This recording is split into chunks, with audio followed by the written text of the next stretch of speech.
Good evening and welcome to the Tewksbury Board of Selectmen meeting of February 11, 2025. We're going to open the meeting, but we're going to move into executive session immediately to discuss some contractual agreements with the town manager and to discuss some pending litigation. So with that being said, could I have a motion to move into executive session? So moved. I have a motion made by Mr. Ryder, second by Mr. Mackey. All those in favor, signify by saying aye. Aye. And we need to do a roll call vote. Mr. Kratman. Aye. Mr. Mackey. Aye. Mr. Ryder. Aye. And the chair votes aye as well. We are now in executive session.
Good evening. Welcome back to the Tewksbury Board of Selectmen's meeting. We just moved out of executive session. Now we're going to go into regular session. Could I have everybody please join me in the Pledge of Allegiance? Pledge allegiance to the flag of the United States of America and to the republic for which it stands, one nation, under God, indivisible, with liberty and justice for all. Okay, we're running a little late on the executive session and a little break there. First item on the regular session is a National Grid Verizon jointly owned poll petition at 862 East Street. Is there someone here for that? Can you come up and introduce yourself for the record? Name and address, please.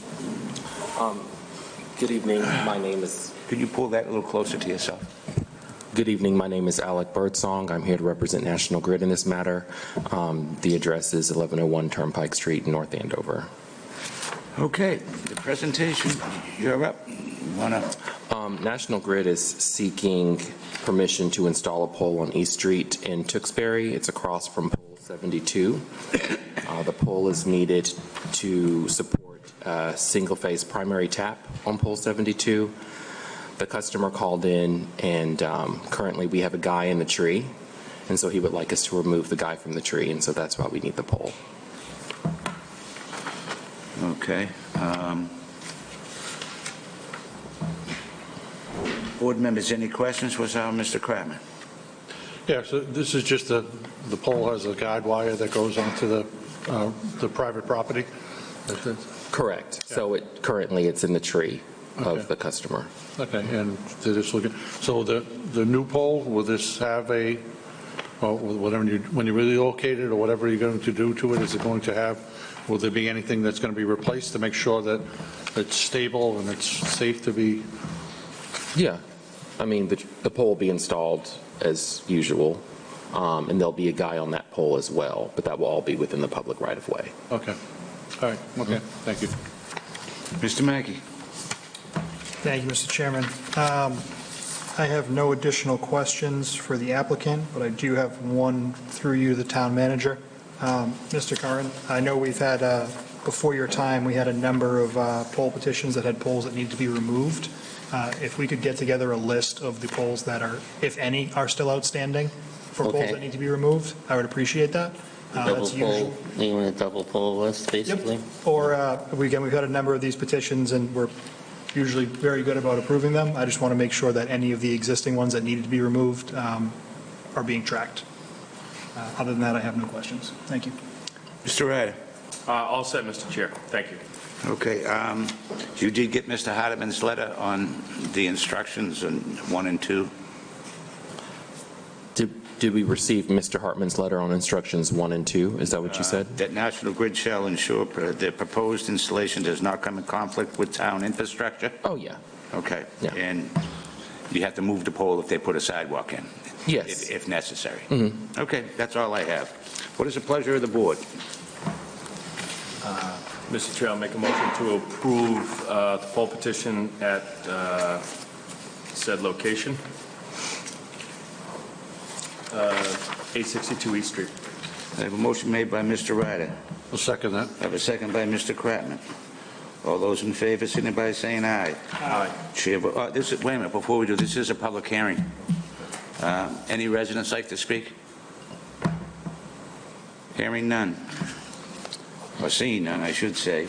We have a motion made by Mr. Ryder, second by Mr. Kratman. All those in favor, signify by saying aye. Aye. And chair votes aye as well, and no one's opposed, so that's Chair, unanimous. do you want a motion to close the public hearing, just for record? I don't think we need to. Next on the agenda is National Grid Verizon jointly owned poll petition 686 Clark Street. This was continued from a previous meeting. And if you can introduce yourself for the record again. Okay, my name is Alec Birdsong. Okay. The floor is yours.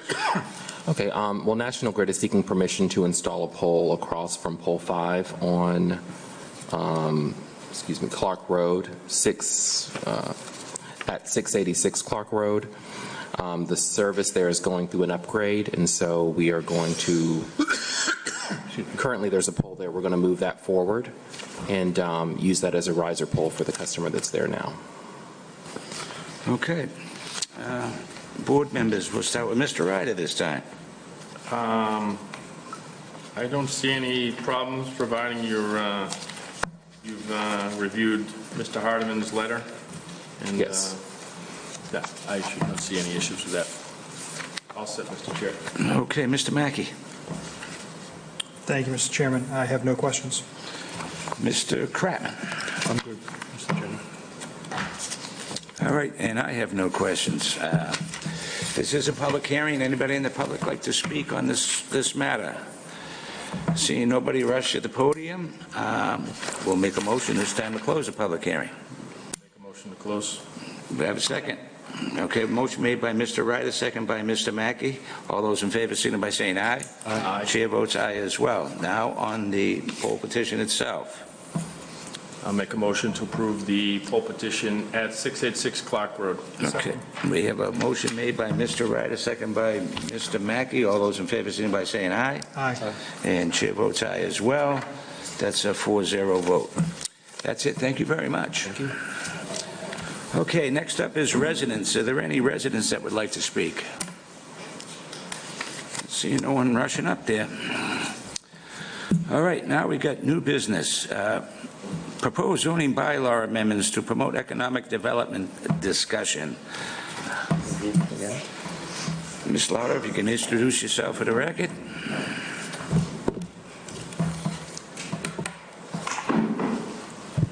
Thank you, Mr. Chairman. Thank you, Board, for having me back this evening. For the record, Alexandra Lauder, Community and Economic Development Planner for the Town of Tewksbury. Just bear with me for a moment as I set up here. You'll recall last month I was here to discuss some proposed zoning amendments that we're working through the Planning Board to promote economic development in the town through zoning bylaw amendments, new sections, and some changes to existing bylaws.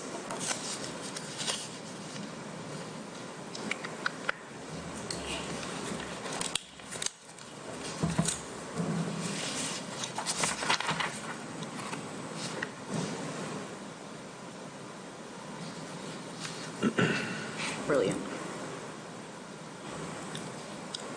Okay. So just a reminder, what's driving these proposed changes: discussions with property owners selling or leasing the buildings and land, interactions with potential businesses who want to locate or expand here, meeting with real estate brokers for both property owners and prospective buyers, industry trends, market trends, and finally feedback from members of the community, including some of our board members here and on other boards. The first one to review here is inserting a new section under the exempt provisions for electronic message board signs. And this would allow for electronic message board signs that serve as menu boards for drive-through food establishments to not have to go for a special permit, provided that they meet the size provisions contained in the bylaw, which would be 7 feet in height, and each menu board panel not exceeding 12 square feet. And we arrived at that size, we being myself, in consultation with the planning board, based on applications that we had seen come through the board last year for menu boards, particularly Dunkin' Donuts and Starbucks. So in the interest of facilitating conversation, I'll stop there to see if any folks have questions about that particular provision. And I'll do this as we go through each of the changes. Board members, Mr. Kratman. Yes, yes, thank you, Ms. Lauder, to bring this forward. I saw this last night when you presented it to the planning board. I whipped down a couple of quick notes. When you're looking at your presentation, it says right on the thing, it's like, it's not only a message board, it also has a microphone and a speaker on that. Mm-hmm. So depending on where they're going, and, I just want to make sure that, the residents, if we're installing them, if what the hours of operation are, and adding something new to that, and what the decimals may be on something like that for, if it's near a residential area. Mm-hmm. That's my concern of what it is. So I don't know, so they'd still have to go in front of the planning board to get this approval, or No, so the idea was to allow this to be applied for just with a building permit if they were to work within the parameters of what is allowed for an electronic message board sign as a menu board. So if they exceed the size or they don't meet setbacks or something like that, then they would have to go to the planning board for those variances. My concern is not with the board. I have no problem with the board itself, because I think that's fine. It's just my concern is if there's, somebody happens to be in a residential area and they open up and they have like a gas station there or something that's there and they add a Dunkin' Donuts to it or something like that, and then all hours of night you're hearing, what do you want? And then they don't have the right to come to a public meeting to say, I have concerns with that when it's Sure. go through. It's just, So the only thing I would add for that is that already isn't under planning board review right now. So if it were a static message board, a static menu board, that would be a conventional building permit, and that's not something that gets regulated through that process anyway. But if that becomes an issue, that's something that we can respond to, but that's not something we typically regulate through this process. yeah, like I said, I can see people asking for them, because we're going to allow them to do so. And there's existing businesses, and there's a lot of existing businesses near residential homes or apartment buildings and things like that, and I can see some concern. So I just want to make sure that the boards themselves, if it was just a menu board, that'd be fine. The fact that it has a microphone or things like that, that's the thing that I just have some questions about. But thank you. Mr. Mackey? Thank you, Mr. Chairman. Thank you. Great presentation. I do have one clarifying question on this. This is targeted at food establishments, correct? Correct. So it says that it would be an electronic message board sign which serves as a menu board for the purpose of communicating an establishment's available products and services through a drive-through service. So it would be, this is to communicate like food menu and not, beverage items. So there are no other uses that might fall in under this? Not that I'm aware of, just thinking through a bank drive-through, for example. They're not communicating prices and offerings. They would be communicating just with the person. So if there are some suggestions for clarifying language, I'm happy to insert that. But I think that the way that it's written lends itself really only to food establishments. But again, happy to hear any suggestions. Perfect. That's all I have. Thank you. Mr. Ryder? I'm all set, Mr. Chair, thank you. And I'm all set as well, and I do have the same concerns, Mr.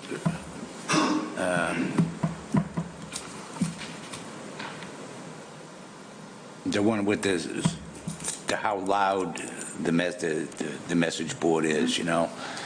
You don't want to be living next to a place and, and you hear supersized all night. Sure. And Mr. Kratman, I'm losing it. But that would be a concern because I go to the Dunkin' Donuts down here and I was around the corner and I could hear them. So that might be something that the planning board must, take some type of issue with, the loudness of what is being talked, But again, they're not open all night, but it is something to consider. Sure. Okay, other than that, I'm all set. We can move right along. All right, very good. Next one, this is a bit of a longer section. So this is introducing new uses into the Industrial 1, Industrial 2, and Office Research Districts. These are uses that have come up in conversations with several brokers and property owners and prospective higher tech businesses that are looking to locate here. So the first one of note, data storage center. This is the definition here, a physical location that stores computing machines and their related hardware, equipment, etc. And the planning board recommends this use by right with site plan review for new construction in all affected districts. So what that would mean basically is for an existing building with no structural changes, no site changes related to parking layout, driveways, and what have you, then a potential business who wanted to operate as a data storage center or data center would be able to move in with a building permit. However, if they are going to construct a new building, make any major alterations to the site or the existing building, they would be referred to the planning board for site plan review.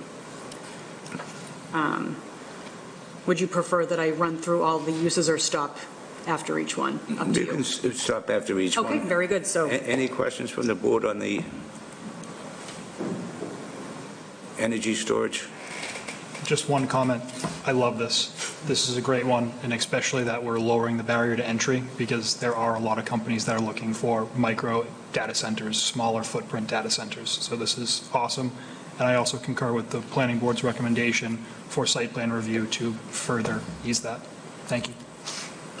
Anyone else? Yeah, Mr. Chairman, I go on. So looking at this, it kind of looks like those, I know it's not, that's not what it is. It's a, what the purpose is, but we don't allow storage containers to be on things. I know this isn't a storage container, but kind of looking at that photo, it kind of looks like one. Yeah, And that's that's my concern of Sure. somebody asking, why are we allowing this and we're not allowing that? right. And so actually, I'll offer some clarification. So this image is actually related to a use on a later slide. It was just the anchor image, but this is not an example of a data storage center. A data Okay, storage center that's- would just be a conventional office building with a lot of big servers inside. Okay, I just want to clarify that. It's just, Yep. like, if we had something that looked like it and we're saying, why are we allowing it there and not another location, that could be some concerns. But Yep. other than that, thanks for the clarification. Thank you. Yep. Anything, All Mr. set. I'm good. We can move right along. Very good. So next use up for discussion, banquet event or conference facility, a place of assembly for special events such as weddings, banquets, and other formal meetings, which may include catering facilities and other amenities except for lodging. And I apologize to Mr. Kratman for the repetition from what he heard last night, but I particularly wanted to point out the final part of that definition saying other amenities except for lodging. The intent there is because we already allow hotel and motel with conference facilities, so this is kind of the inverse of that, somebody who's just looking to construct a banquet facility as a standalone use. And the planning board recommended this use by special permit only in the office research district, again, to introduce flexibility for uses in the office research district while maintaining the special permit authority to be able to set, operating hours and things like that. Any questions? Hearing none. Actually, I do have one, Mr. Chair. Okay, go right ahead. A place of assembly. Can you clarify that? Now, are you talking place of assembly, does that classify church? Oh, no. Assembly in the general General sense, term. like from the building code definitions. Yeah, Okay, I just wanted to, the way it's stated. Yeah, place of assembly, place of gathering, places where people just come together is really Okay. what that meant, yeah. Okay. All right. Thank you, Mr. Chair. All right, next one here. Cold storage warehouse, a specialized storage facility equipped with temperature-controlled environments to house anything ranging from long-term food storage, food product storage, pharmaceutical, other perishable goods. And the planning board recommended this use by right with site plan review for new construction in all 3 districts. This is one where we've already had a proponent come to the planning board for this use, and as I mentioned last night to the planning board, thankfully this group trusted in our process and they weren't scared away by this special permit provision, but that is something that creates a lot of uncertainty for businesses looking to locate here. So again, this would be something that if it were an existing building, instead of going through the special permit process, they'd be able to move in by right with just building permits and fire permits and whatever other departments they need to be able to store whatever it is they're storing.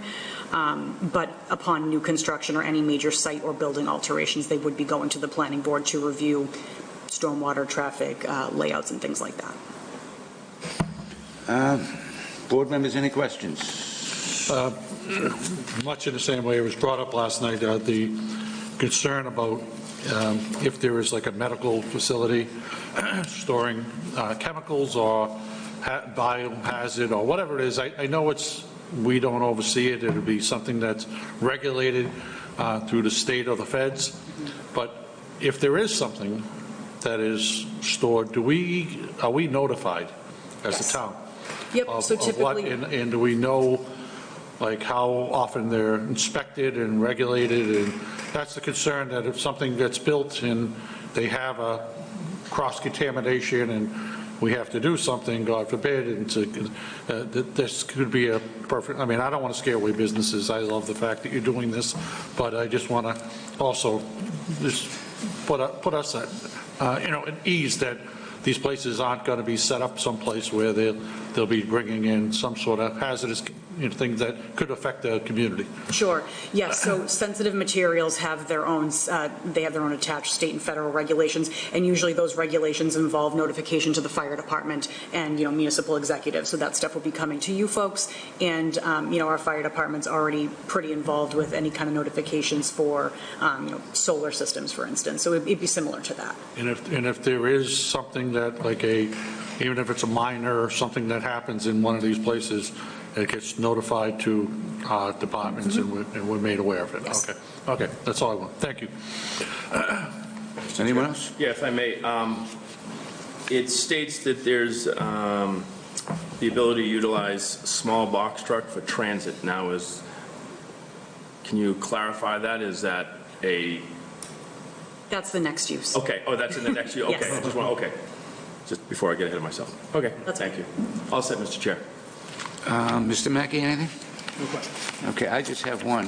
When I'm reading the bottom, it says no overnight parking or distribution, so That's the next use. It's the way, it's You not. guys are really okay. excited about light industrial, I get It it. does, it looks like it's part of the cold storage. it looks like it's and part I of just it. had concern of that. Yeah. Okay, then I have no questions. Okay, so onto the very exciting use, light industrial warehouse, a facility for the storage and distribution of smaller millwork items, electronics, appliances, furnishings, and other small goods, utilizing van or small box truck for transit, tractor trailer use limited to delivery only, no overnight parking or distribution. So to provide a little bit more color and context to this, the idea here is that we want to enable small business proprietors who, but for any other definition in our zoning bylaw, would effectively count as a warehouse. And they're held essentially to the same standards as a Market Basket or a larger distributor like that.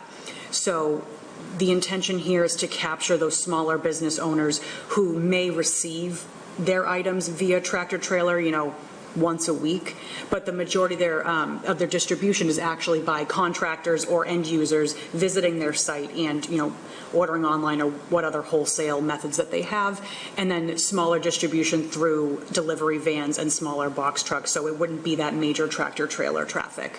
And again, the planning board recommended this use by right of site plan review for new construction in all 3 of the districts. Happy to hear questions about this one. Now I'm going to go to the parking thing. Please. If you have a small business and you're a distributor and you own your own trucks, you can't park on your lot? So the idea would be that the small business would be the ones owning the smaller box trucks and the vans, and they would be receiving product through the tractor trailer. Really the intention here is to target the smaller business owners who don't have a fleet of tractor trailers in and out all day, parking overnight and that kind of thing. They might have 1 or 2 small box trucks that they own. I'm sorry? They might have 1 or 2 small box trucks that they own that they do their own delivery. So actually, I guess I can clarify that. No overnight parking for the tractor trailers specifically. Okay. So I can definitely, I'll make a note of that. All right, that's. Thank you for that. Anybody That was else? my question. Okay. No, that's a great point. So if I may, so this is changing from, the planning board's changing from the recommendation, can you read so the public can know the board is recommending from? So this use doesn't exist right now. Right now, we just have the big W warehouse use, and that's a planning board special permit. This would be creating a different use for smaller scale business operations that technically qualify as a warehouse, but they're not a major operation. So they're looking to keep regular large-scale warehouses as a planning board special permit. That's not changing. And this would just create a new use by right for smaller businesses. By right, but yet, what about you mean it's still part of the planning board process for traffic? If it would be, yes, if they're constructing new or making any major changes to the building or the site, any major alterations, that would trigger site plan review, which would go. What's the impact of a non-impact to large infrastructure changes on the building, building permit wise? how are we looking at any traffic for those small boxes? Sure. So there, in the zoning bylaw, there is a provision for a minor site plan review, and that starts at the staff level. And if it's something that it appears is going to create a significant increase in traffic noise, et cetera, then it can be referred to the planning board for site plan review for further discussion. Okay.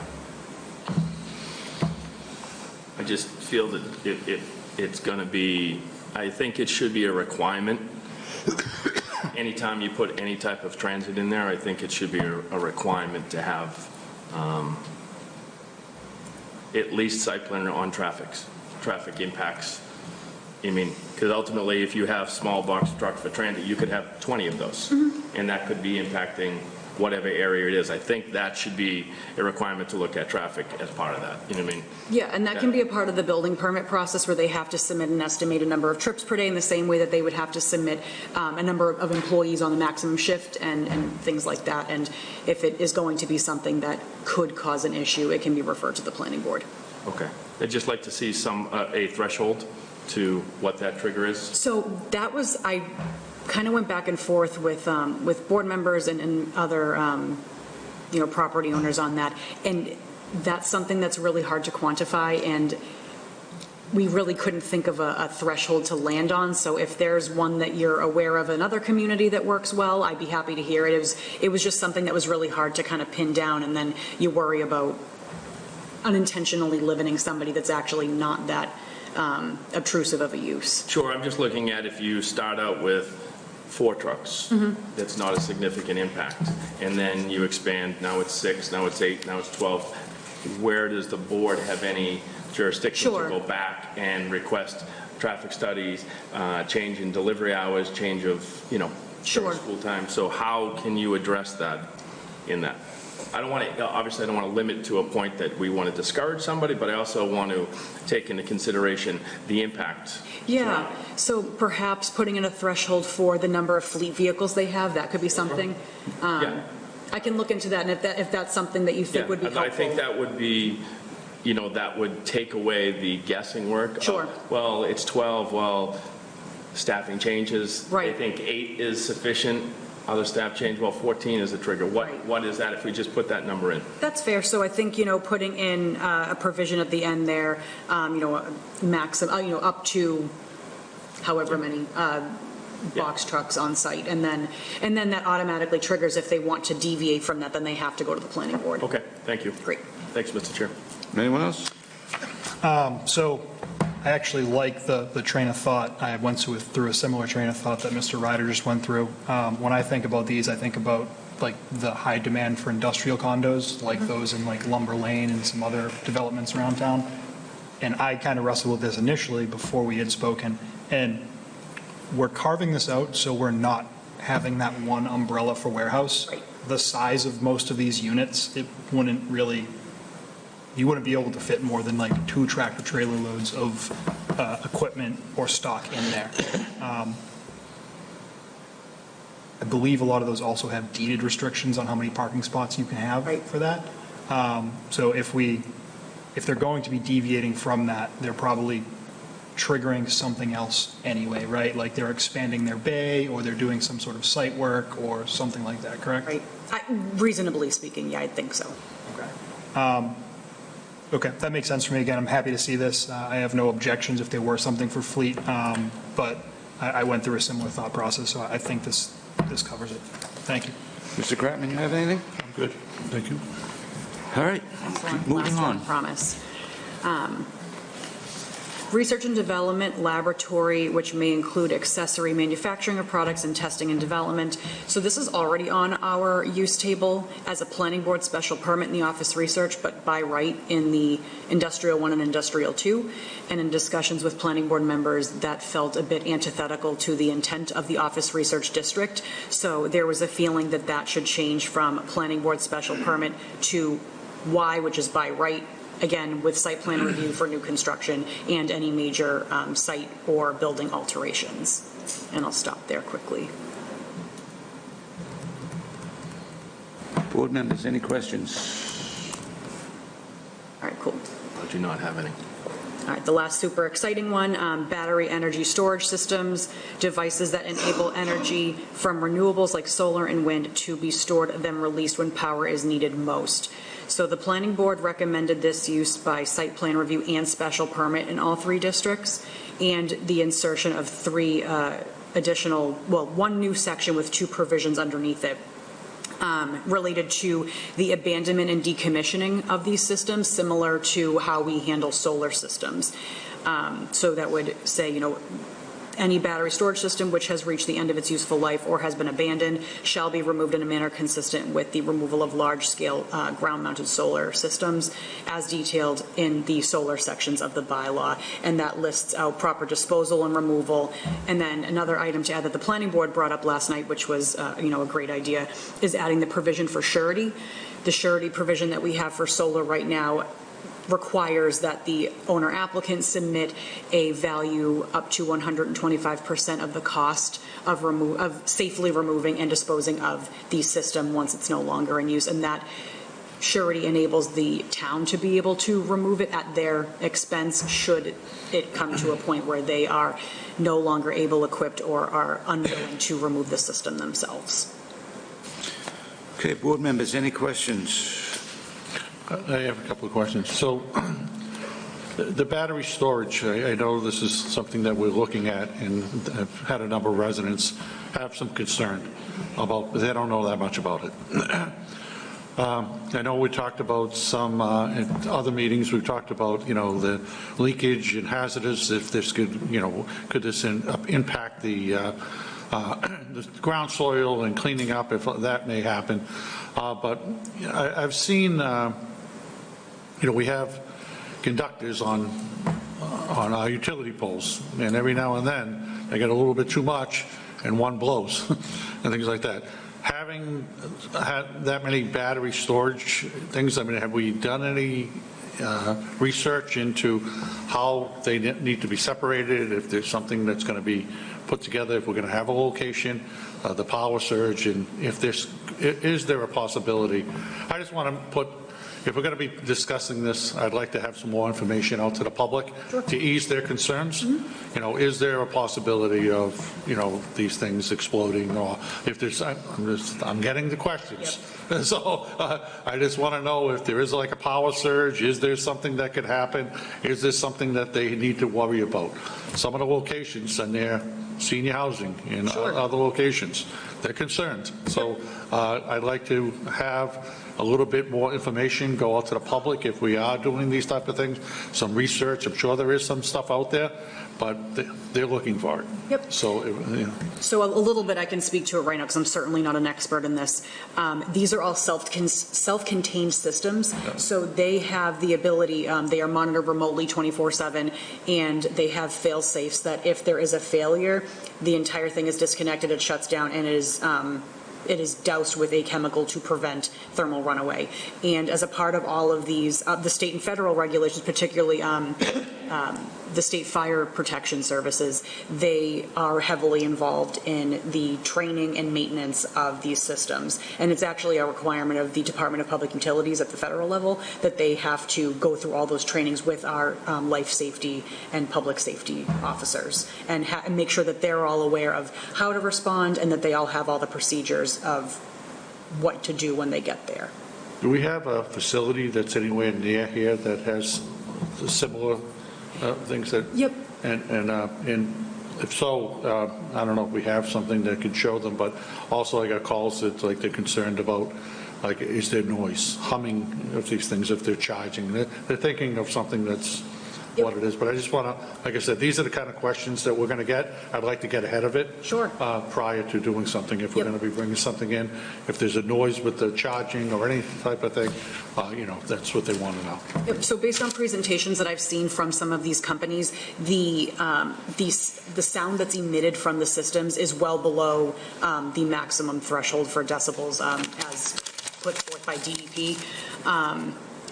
And what was the other? I had a thought that I was also going to communicate and I lost it. But the sound is well below the threshold. Oh, for nearby systems. So the town of North Reading has 2, and the town of Acton has at least 1 on one of their school properties. And the building commissioner has been working with those other building commissioners to try to get site tours of those to get a better understanding of what they look like and kind of how they operate.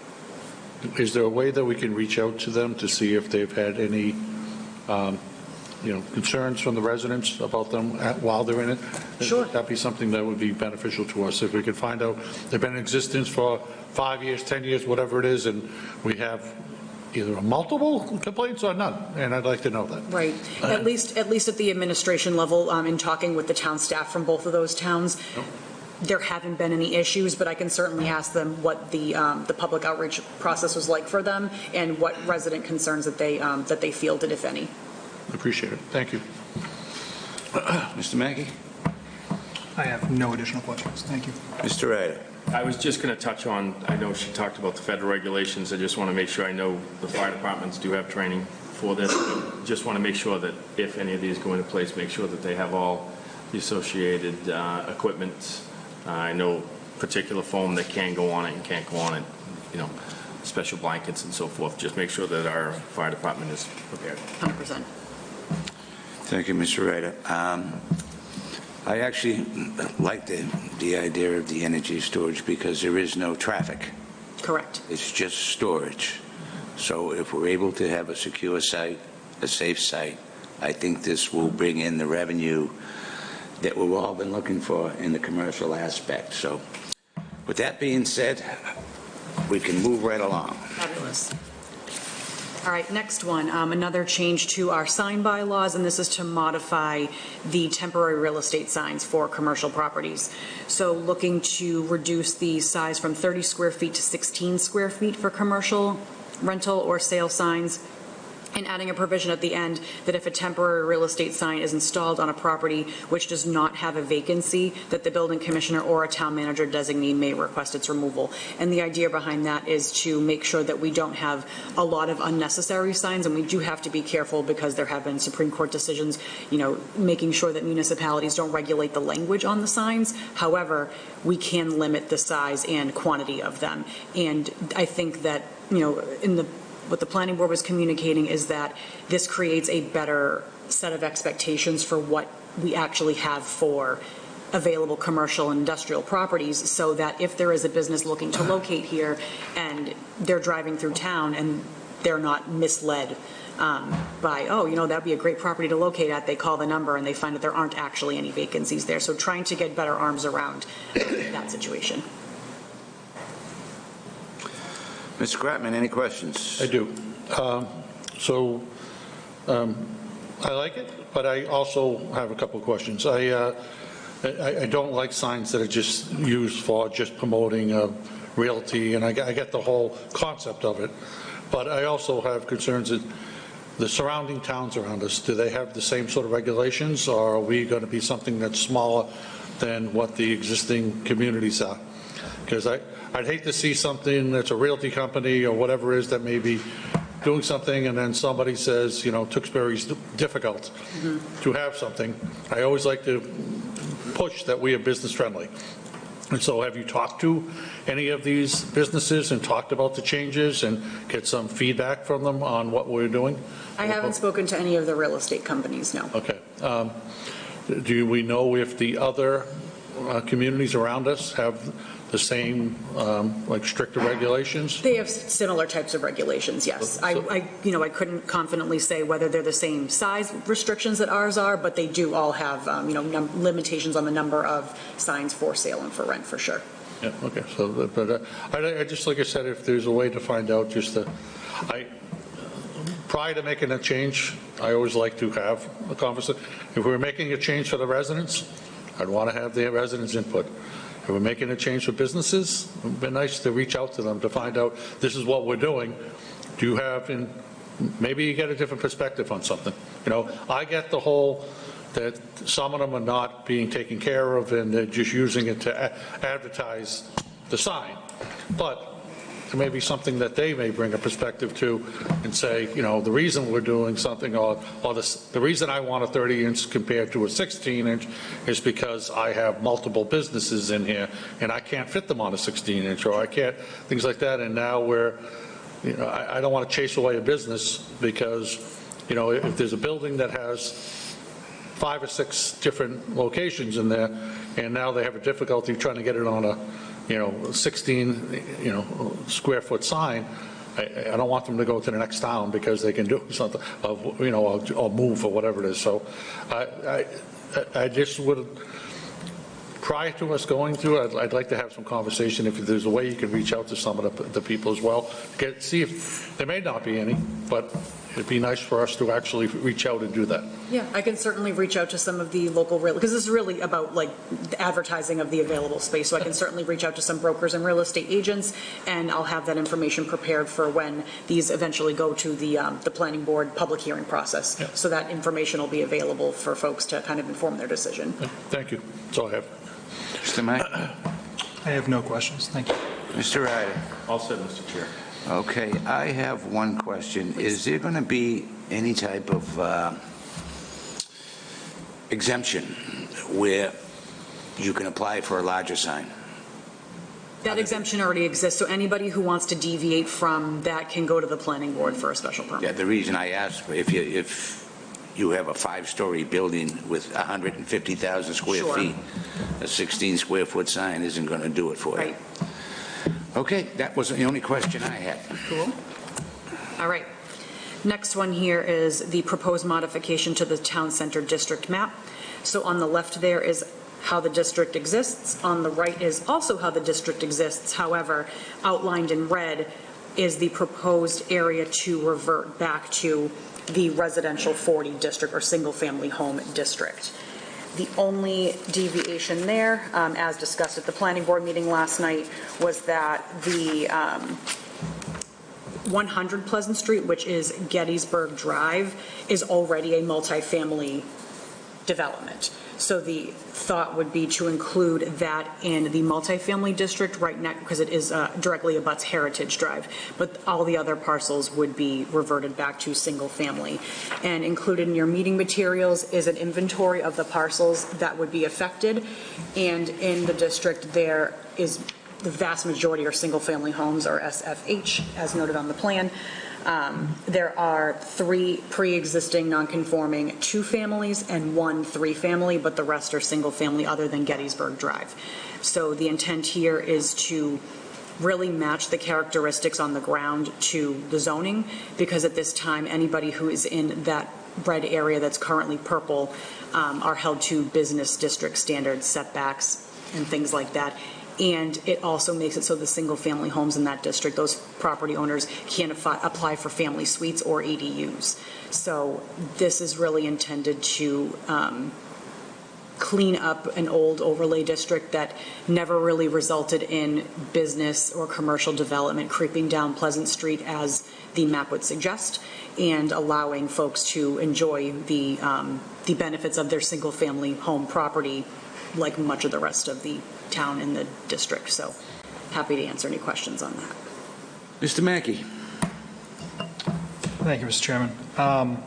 This is another one that I went back and forth on. I understand the logic behind it. I was initially not in favor of it because it was done for a reason, but I will say these materials were very helpful in understanding which parcels in there were under which use. I've come around a bit to the idea on this, so I don't have any questions, but I will say that this was an interesting take, and thank you for the work you did to put into it, and I'm no longer opposed, so thank you. Mr. Gratman? Yeah, much in the same way, if we make a change in anything, all the property owners that will be affected, have they been notified? Not formally, because there hasn't been anything submitted. So I think that if we're talking about making a change to the zoning and it affects somebody's property, I think we should have something that, you know, prior to going to town meeting, that they're notified, and listen to any concerns of what may happen. So that will take place prior to? Absolutely. Okay. So that's the only concern I had. Thank you. Mr. Ryder?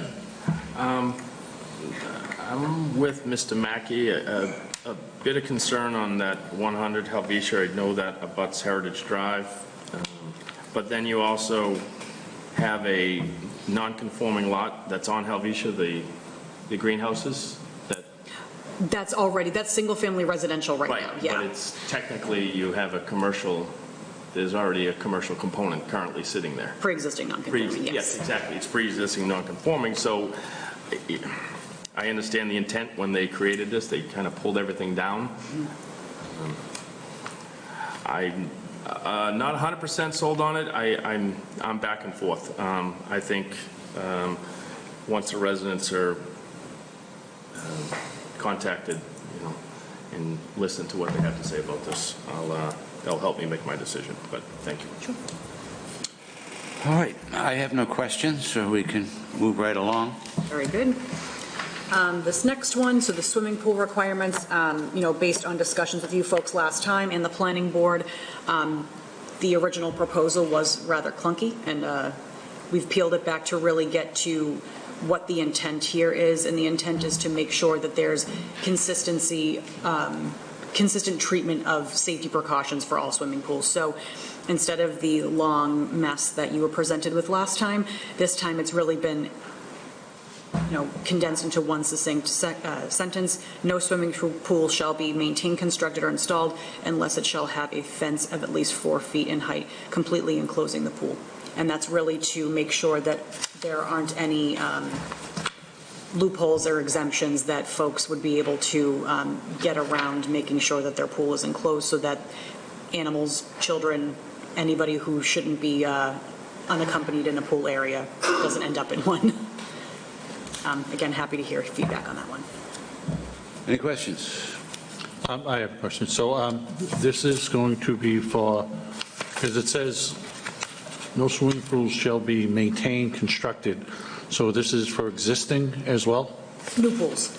Was that New pools. Because when it says maintained, I'm thinking, so what is going, So I guess to clarify, the trigger for this review would be an application for a building permit. Yeah.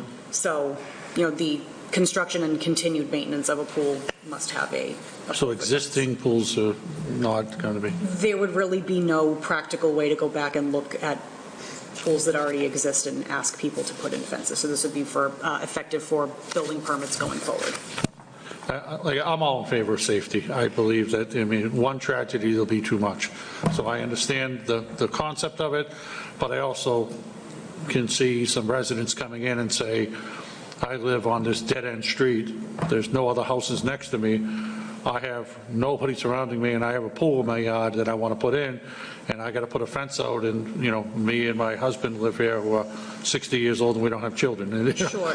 It's something of that, and just that added expense of what may come in. So this is already required by building code, but there is the exemption for the retractable pool cover installed pools, and this is just to make sure that those are included as well. So this is already a requirement for pretty much every single kind of pool except for that one type. And this is just to make sure that that one type is also captured in that. And the other thing is enforcement. Mm-hmm. So somebody goes, they apply for a pool, they put a fence up. A couple of years, that fence starts getting dilapidated, they take the pool down. They take the fence down. Who's enforcing this? So the building commissioner is the zoning enforcement officer.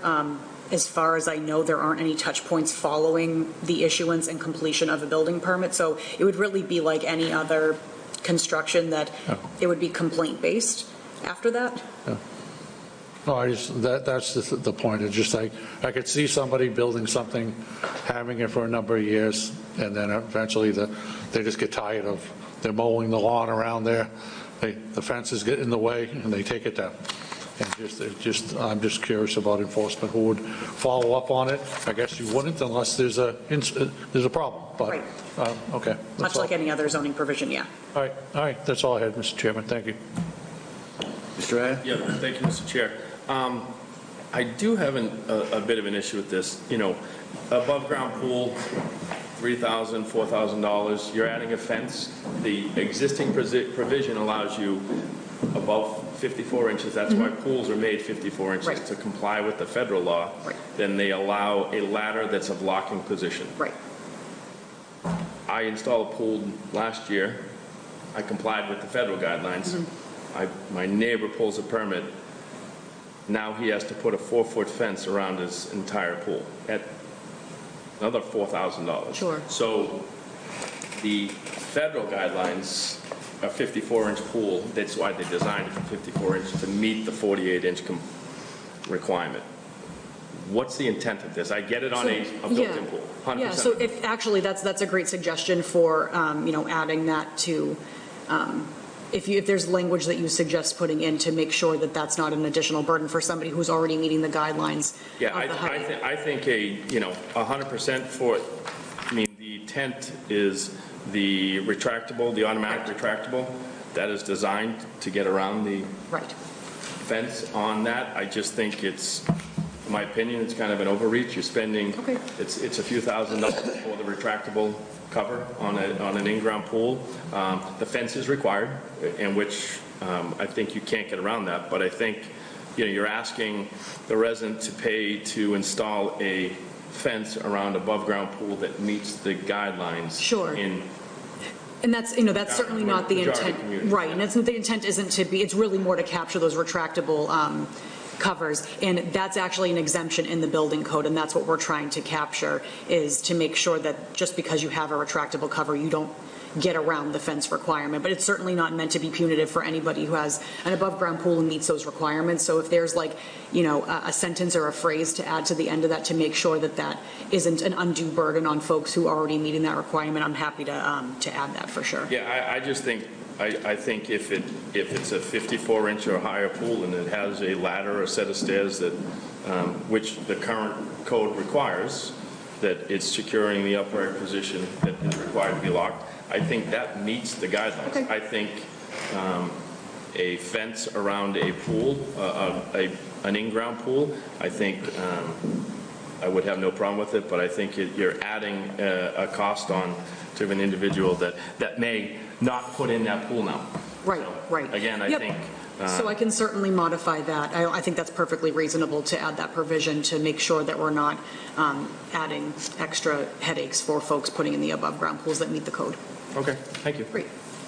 Thanks, Mr. Chair. Mr. Mackey, got anything? I had a question about above-ground pools, and Mr. Rad had it, so we're good to go. Okay.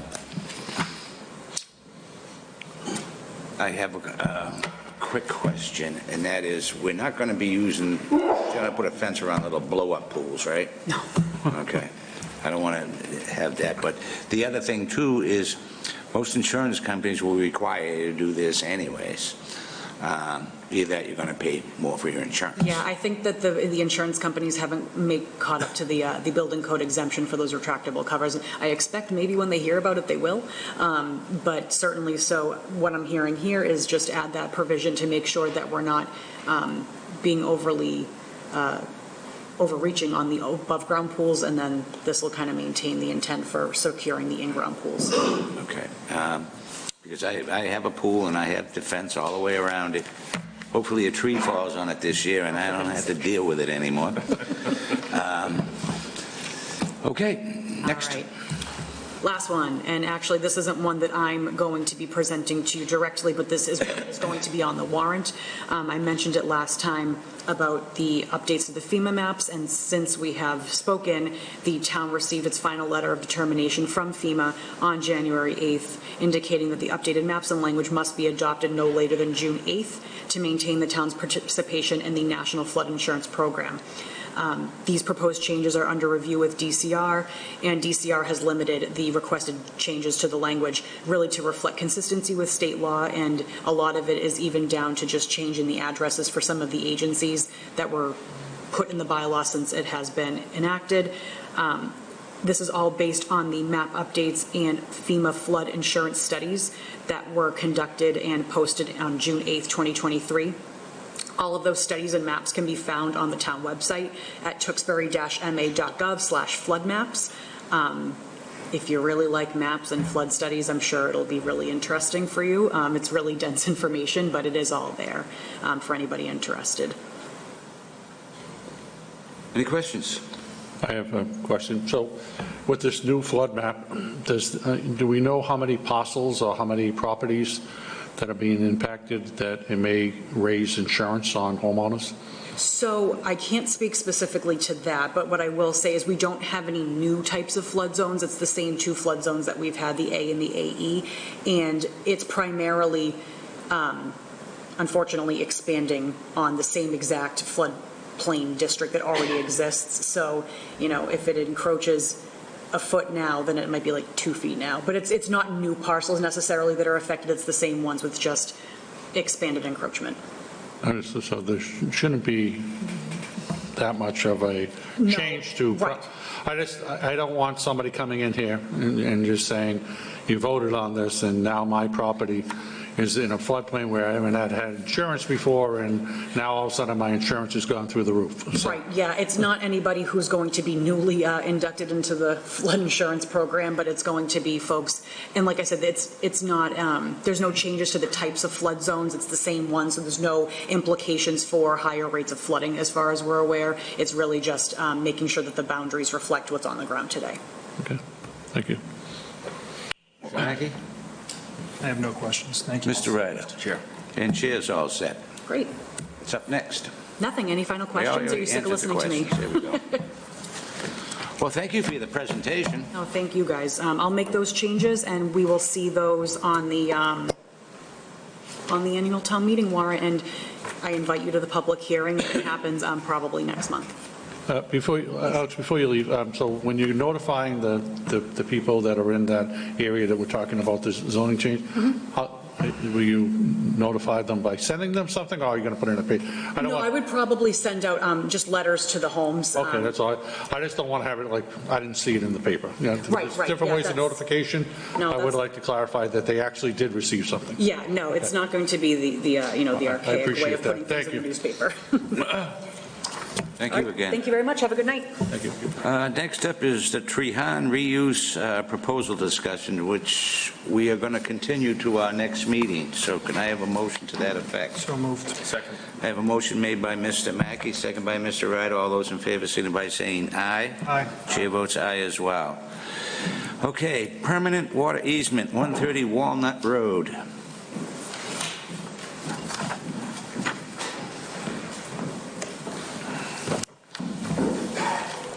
Good evening. Good evening. If you can state your name and address for the record. Andrew Stack, Town Engineer. Okay. Welcome, Andrew.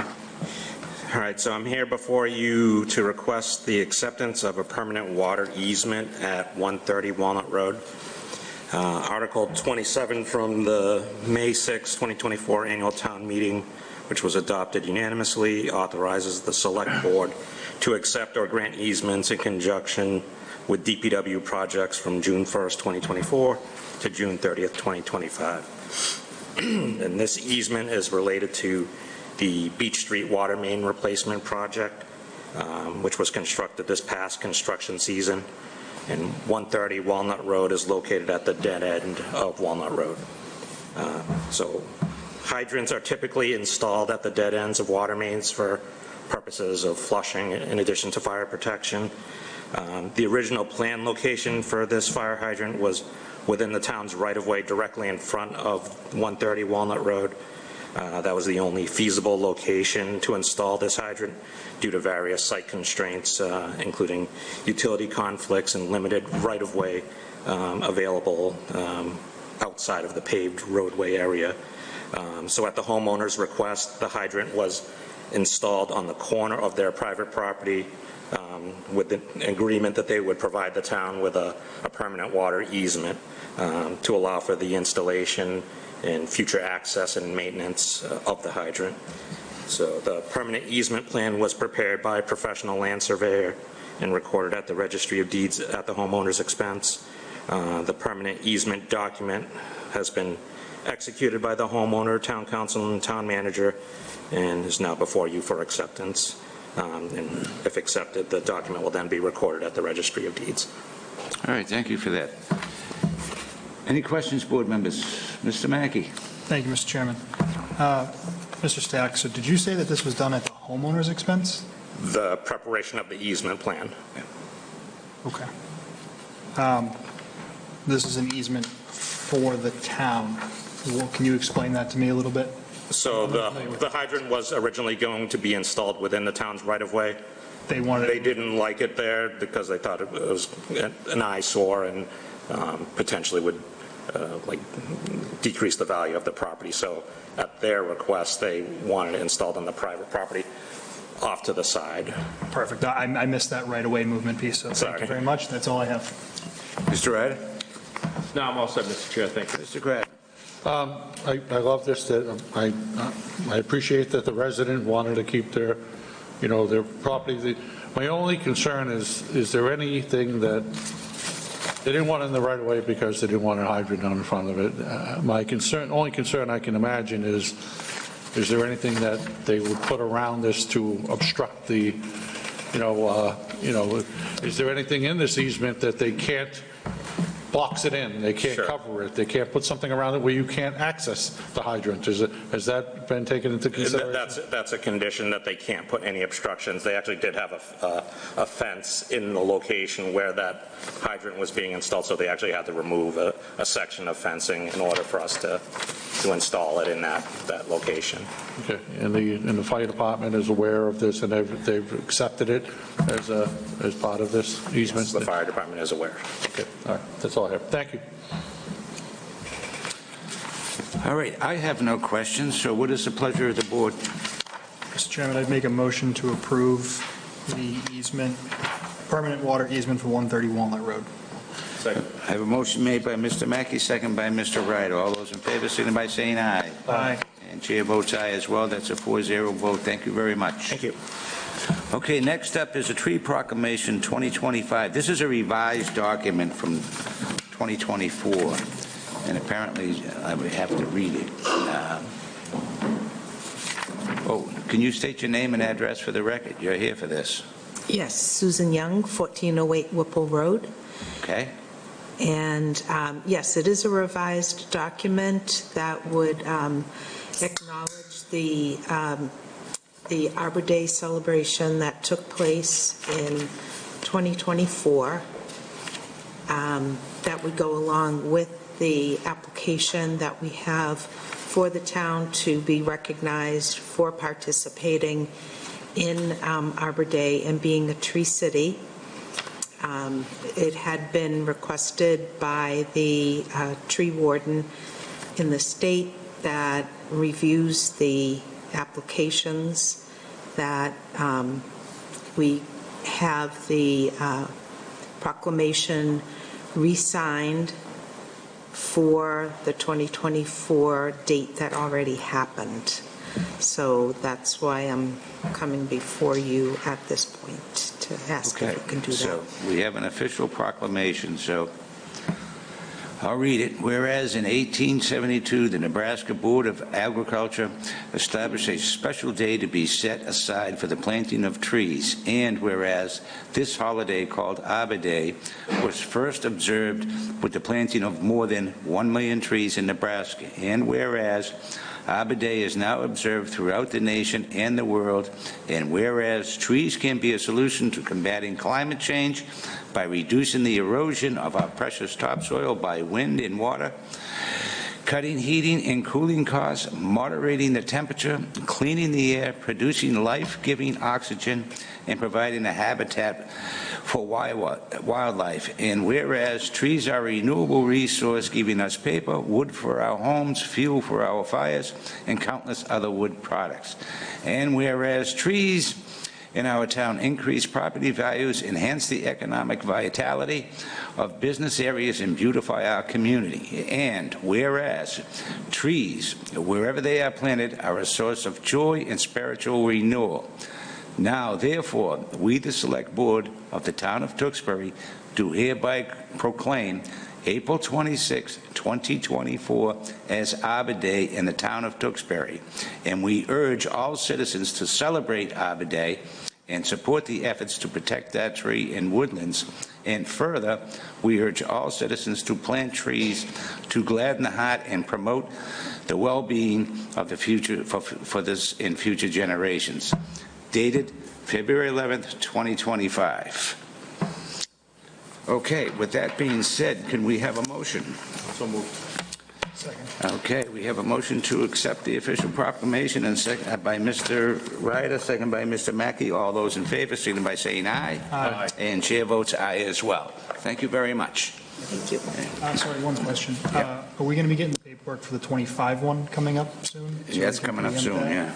This is just a Yeah. revised. Yeah, no, this is the 24, but are we going to be getting the paperwork on the 25 one coming in So soon? there actually was one signed last year for the Arbor Day celebration that's going to be taking place this year. Okay, so that's where the confusion came. Yeah. Got it. All right. Yes. Thank you very much. Yes. If I can just have one more moment to address Mr. Curran. Mr. Curran, as part of the application process, once I have the signed document for the proclamation, I will need to send the application to you for final approval so that it can be submitted. Okay. Okay? All right. Thank you. All right, thank you. Thanks, everyone. Okay. Next, FY26 enterprise budgets and FY26 capital improvement plan presentation.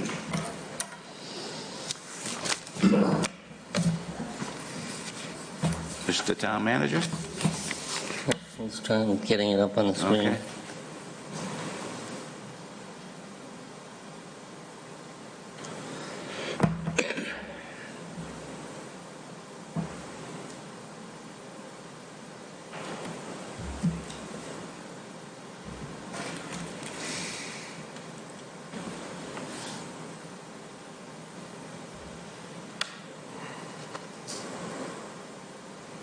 Okay. Thank you, Mr. Chairman. So this is the four enterprise budgets for the town and also the capital improvement plan for the town. So we're starting off, I'll just give you a little rundown of the outline of this presentation. So there's a telemedia enterprise budget, followed by the water enterprise and sewer enterprise budgets, and after each one of those budgets, recommended water rate will be put forward. Stormwater enterprise budget will also be put forward, and capital improvement plans for each one of those enterprise budgets, as well as a five-year capital investment plan that will also be presented. So starting off, we have the telemedia budget, and that budget is a budget of it's $484,000. This total appropriation, and there are two items that stick out. And then, if you look at the presentation, I've circled them. There's the capital outlay is $29,600, and the indirect cost, specifically the group insurance, was a $16,000 change. So if you look at the indirect cost went up about $17,000. $16,000 of that was basically a change in health insurance policy. And so you can see, interestingly, it shows you what I talked about in the first presentation, which is that indirect costs is primarily it's the fixed costs, the group insurance, retirement, Medicare, and property and liability. But in this graph, you can see clearly that there's one anomaly, which is there was a change in employment status that changed the type of insurance that is being carried. So that explains that increase in that budget. The capital outlay, $29,600, is the use of the cable revenue to outfit the Fleming School renovation project with an AV technology and making the community room over there being able to be used by the public for things that can be televised. Obviously, there'll be a projector, a smart screen, and all of those things. And that'll be managed by Brian Dorrington through that renovation process. And the cost of that is $29,600. And then the $48,000 that's already in the budget, and that capital budget is going towards, I think it's equipment and maintenance of equipment in the telemedia department. And then this next slide shows you the 5-year revenue trend. It's been consistently above $600,000, which is the source of that revenue is Comcast and Verizon. And it also shows you what the makeup of what really constitutes the indirect costs, and clearly it's the insurance, retirement, and Medicare. Liability, we don't assign any property and liability through telemedia because there really isn't any justification for that. So the revenue, if you can see, it's made up of 3 different categories. One is Comcast revenue, one is Verizon revenue, and the other is in return on investment of that revenue. So you can see the retained earnings as $2.7 million in that account right now. We bring in roughly $311,000 from Comcast, a little over $300,000, a little over $200,000 from Verizon. There is no investment earnings in FY22 because FY22 was a year that there was some market conditions that resulted in an overall loss of our investments, so there was no interest earnings in that year. So if you're looking at, say, why is there no green in the 22, that's why. And then if you on the right, you see the specific revenue that was brought in, and then you can see that 25 and 26 are projected at 600. That's what we typically do, and I would expect that number will be better than that. Not by much, but it'll be better than 600. And the interesting thing for us to do is to watch the subscribers. We are coming up on another ascertainment period for a new contract with Verizon, and making sure that the town still has a number of subscribers that would sustain the revenue base that we need to run the telemedia department is the most important thing for us. This is the breakdown of that capital improvements.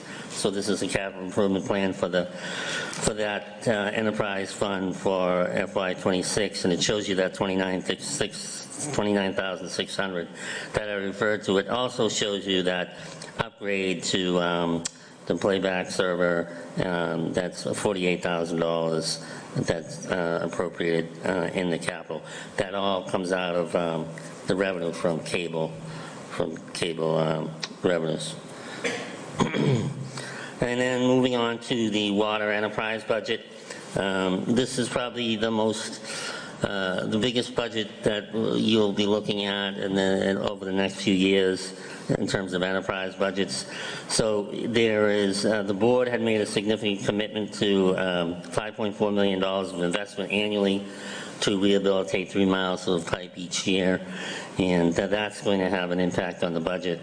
This year's budget accommodates debt service for $6.9 million, which is that $5.4 million plus the $1.5 for the meters that are being purchased over a 3-year period. So that $6.9 million is being added to debt service, and it was also added, it's actually being added this year as well. We are in the process of going out to bond for that. So that's over $12 million in debt between this year and last year that's being added to that budget. So the budget increase is roughly just about 10%, and 7% of that increase is attributable to debt service. So you're looking at, there are 2 pieces to the water enterprise fund. There's distribution, which is the system, and then there's filtration, which is the plant. And the distribution budget really hasn't changed much from an operational perspective. It's really only an $8,000 difference. In fact, it's a reduction. And you can see that the salaries have offset the expenses in this budget, and you can see that, basically, there hasn't been much movement in the budget from this year to last year, at least on the operational standpoint. And then looking closer at the operating expenses themselves, you can see that the repair and maintenance line item has gone up by 47%, and that's a $63,000 increase, and this is a direct correlation to the increase in water breaks over the last few years. So based on the experience, what was spent, we have increased that account to keep up with that work. There's also a $44,000 increase to other expenses, primarily to purchase 30 leak detecting units throughout the town and the accompanying software that goes with it. So you can see I circled both of those accounts, and if you look at the other accounts, they're pretty static, and those are the biggest contributing factors to the distribution operating budget. And filtration is the next budget within Water Enterprise. That is going up $200,000, and largely due to expenses. It's increased by 7%, and like I said, mostly due to expenses. And you can see this shows you that the expenses have gone up as the salaries have gone up, but not quite as much. And so the biggest contributing factor to the filtration operational budget, again, is repairs and maintenance and lease contract line items. So the increase of 44%, or $61,000, to the repair and maintenance account necessary for repair and replacement of aging pumps. And then the lease and contract line increased by about $100,000 due to new contracts for repair and calibration of instruments, as well as a new testing service and an HVAC contract. So those three things help to combine for that expense. And so you can see the leasing contracts have circled that, as well as the repair and maintenance, showing that those are the two biggest contributing factors. Energy increased a bit as well in this budget.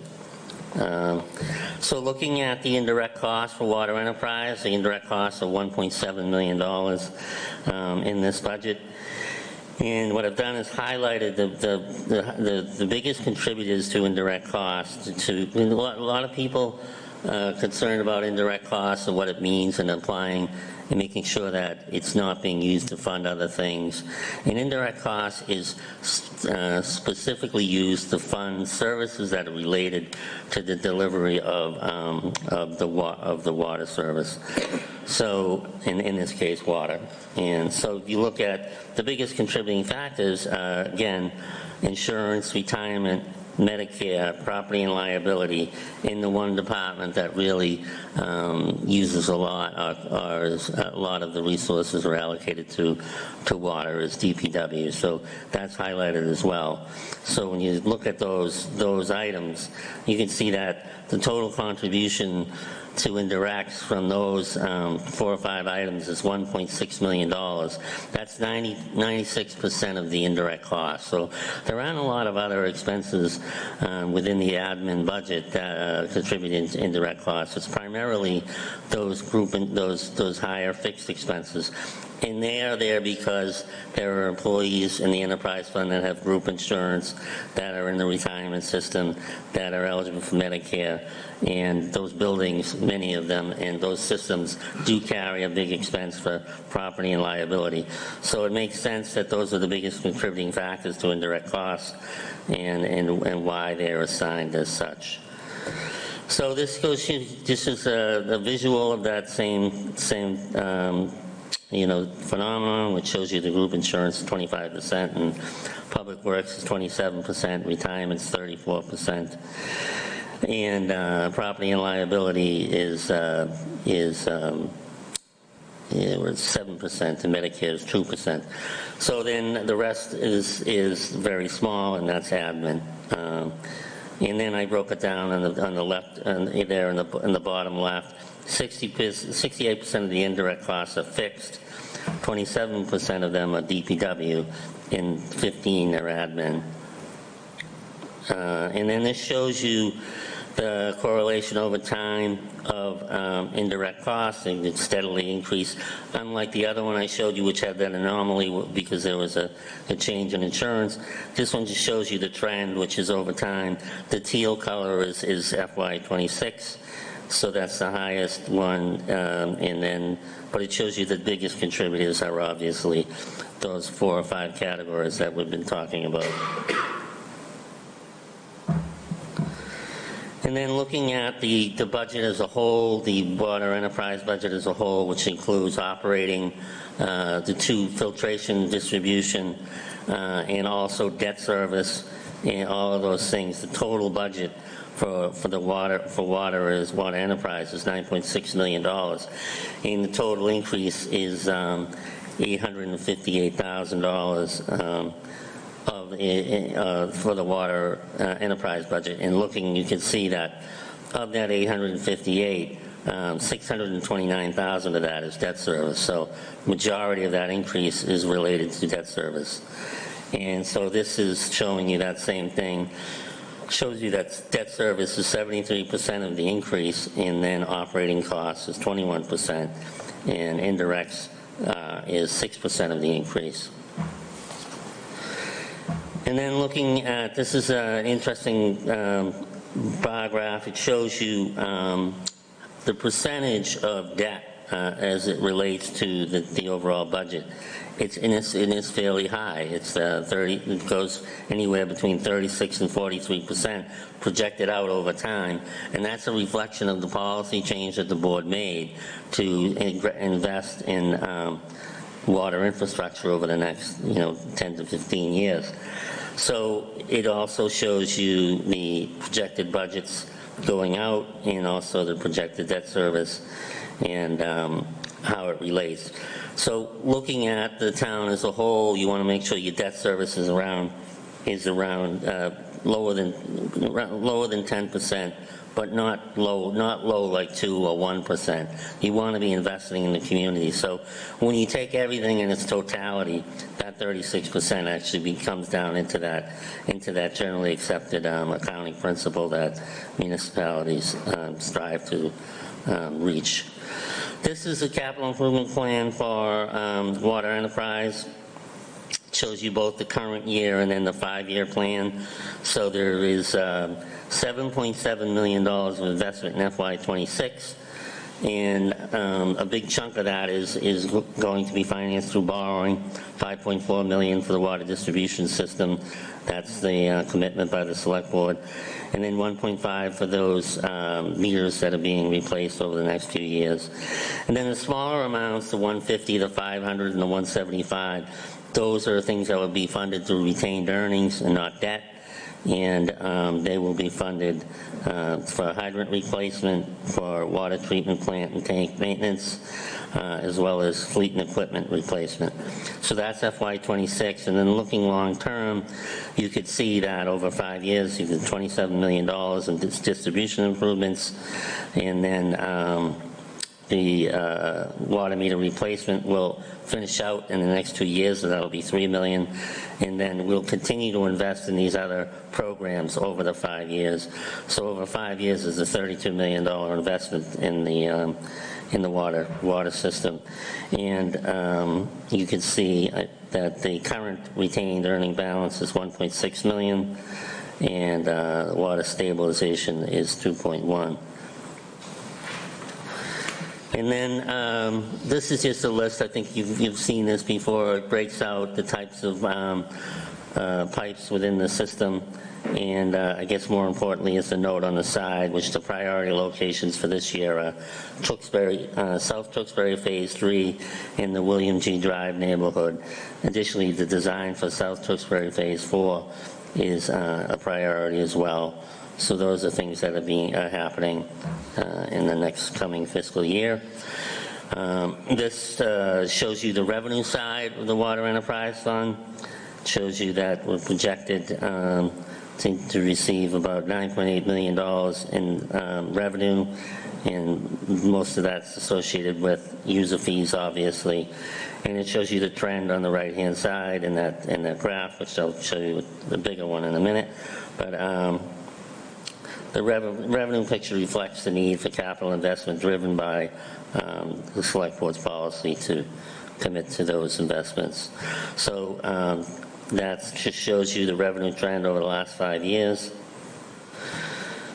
And then, so impacts and assumptions on FY26 water rates. The water rate will increase in FY26. Rates increased in FY25 to accommodate the policy of 3 miles of pipe per year. Prior to that, they had not increased, rates had not increased in 3 years and only once in a 5-year period. Water usage for revenue projections were based upon actual usage in 2021, 3 cycles in 2021, and we continue to use that because that was really, right now, is designated as a good consumption year based on weather and big factors like that. So it's not a particularly high usage year. We wanted to pick a year that best represents the average, so we use that usage for calculations and projections. The collection rate is about 94%. That's pretty consistent. The rate projections do include all of the capital improvements that we've already gone over in this presentation. So this is the proposed rate structure for water enterprise. So, you know, I'm not gonna, it was $9.39 in tier 1. It would go up to $10.47, and I won't read through all of these because I think really what people care about is what's it going to cost. So if you look at this, 55,000 gallons, 71% of the community is at 55,000 gallons or less. So that means that 71% of the community would see an increase of $68 or less based on these projections. And that's for water, and that's annual. So that's $68 annually. And if you're at 90,000, if you're using 90,000 gallons, 91% of the community would be captured in that case. So you can see that most people fall, and that's a 55 or less category. So I didn't hold questions till the end of the presentation, I would guess, but that's the water enterprise budget. And next I'll jump into the sewer enterprise budget. So sewer enterprise, the operating budget itself is changing by about $189,000, going up 7%. And this is exclusive of debt and indirect costs, so this doesn't include the whole budget. It's just really the operating budget. The contributors to this is salaries. Is driven by salaries. It went up 35%. The supervised position is now split between water and sewer. That was $43,000. So there was an addition to that budget for that position. The assistant director is now allocated 25% instead of 33% to this. That's actually a decrease to this budget.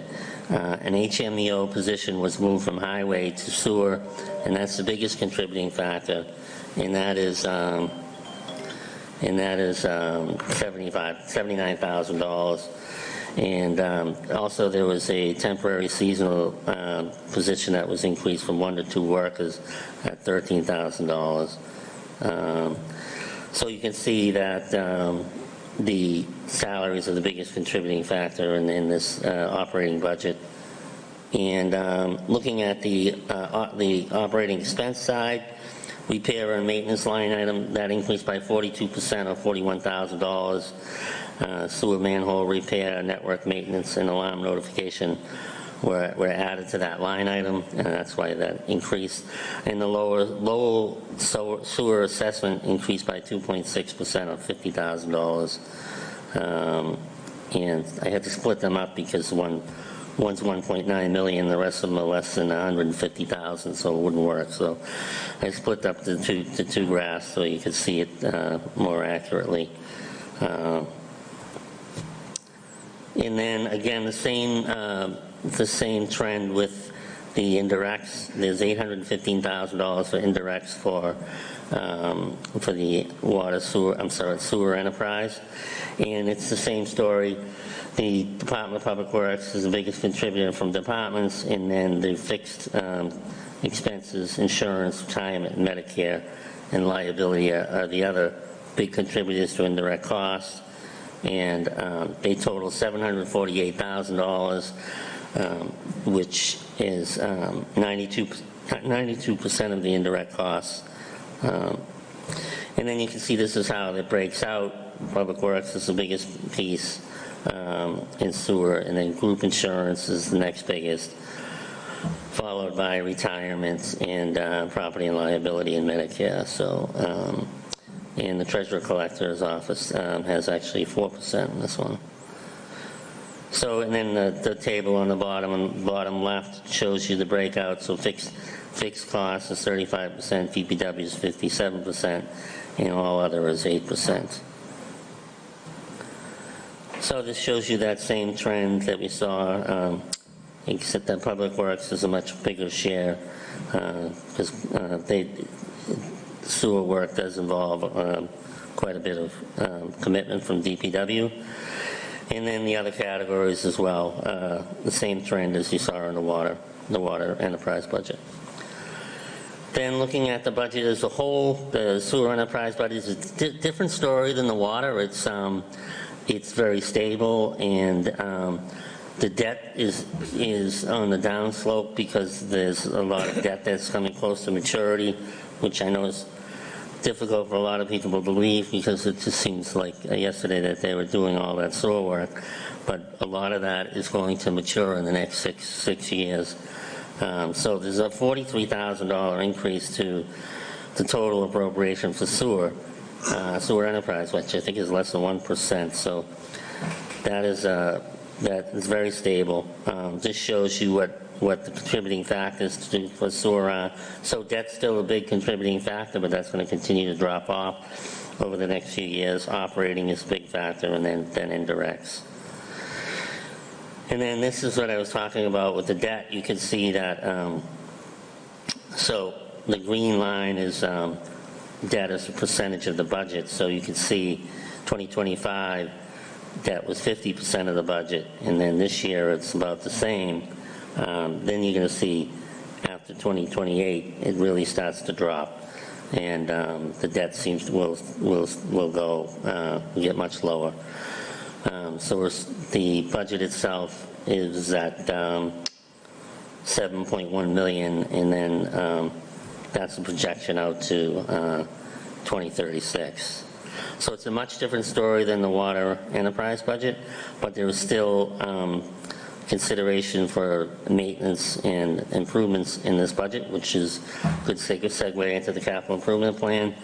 So you can see we're still spending money on II, and also there's a good number of pump stations in town, and there's money allocated each year for that, $350,000, and fleet equipment and replacements. So there's a total this year of $775,000 that is expected for capital expenditures for sewer enterprise, and then $3.6 million over 5 years for the 5-year plan.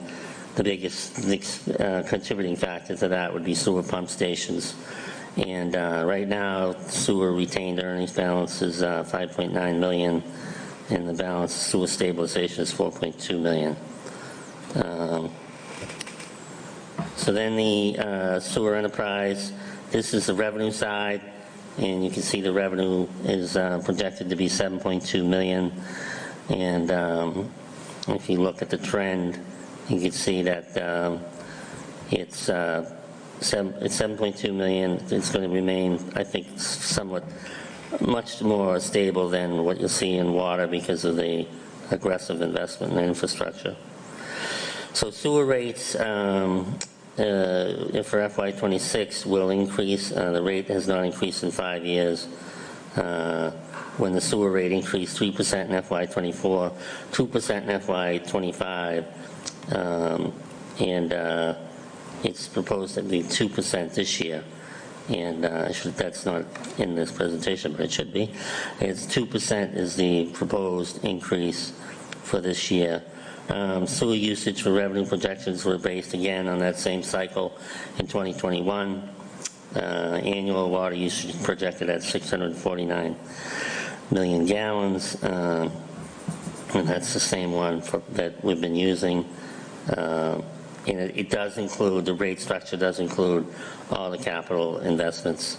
So these are the proposed rates, and as I said, what's most important is what you're actually paying. So with the proposed increase of 2%, the bill would be expected to go up $9.20 annually for sewer, and then I think the increase was I think 58. So I think it's like $68 for the total. So that's and then all the same logic applies, that 55,000 gallons is where people are, and that's so at 55,000 gallons annual usage, and approximately 92% of the residents are within 90,000 gallons, and 69% are within 55, so it's roughly the same. And then I'll hold the questions till afterwards. But interesting statistic here is 78% of the potential users are connected, which is much better than FY11, which there were only 62%. So then moving on to stormwater. Stormwater Enterprise Fund is going up $57,000, and that's in the expense line item, because it can only be in the expense line item because we don't have a salary line item. So that makes sense. And you can see that the revenue trends over time, it's 1.1 million over 1.15 million over 5 years is the average. So the way we calculate stormwater is it's the actuals from FY24 plus 2%, which anticipates prior year collections. So we think we're okay for this year, but we're right on the line with stormwater, but it's $75 right now, and that's where it's going to stay, at least for now. And then this is just breakout of what the definition of equivalent residential unit is, and the current annual fee is $75. The collection rate's 93%, and we do get additional revenue and interest and liens and those other things that factor into that 2%.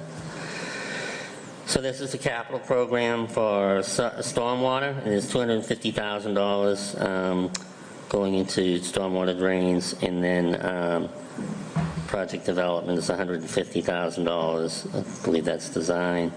And then long-term, 5 years, it's $2.9 million investment, $2.4 million in stormwater and $480,000 in development. So then moving into, this is the capital plan. So this is a summary, and you could look at this. I'm not going to go through each one of these things, but a lot of this I've already picked out in each one of the individual enterprise budgets. But this is a summary of each of the departments, and what the investment is for, obviously, FY26. I probably should have highlighted that column in yellow so you know, but FY26 is the one that you're primarily concerned with right now. And this slide shows you facilities and grounds, the fire department, public works, that's general fund funded, and Public Works, it shows you all of those. And then the next slide is enterprise. It shows you the different enterprise things. So Public Works, that would be funded through enterprise. And so there's water enterprise, stormwater enterprise, and telemedia is in here as well. So it shows you all of those categories and what the capital plan is for those for FY26 all the way up to FY30. So $52 million is a 5-year investment. So then this is probably what you're most interested in from a capital planning perspective. This shows you what we plan to invest in over this year, and everything that is on here was taken off of the plan that we just went through, and we captured everything. So we should be able to meet all of the capital needs of the town through one source or another, and I think that's a good thing. So that being said, looking at this, what we would do is I'll continue the practice that Richard had done, which was using the stabilization fund in the spring and replenishing it in the fall.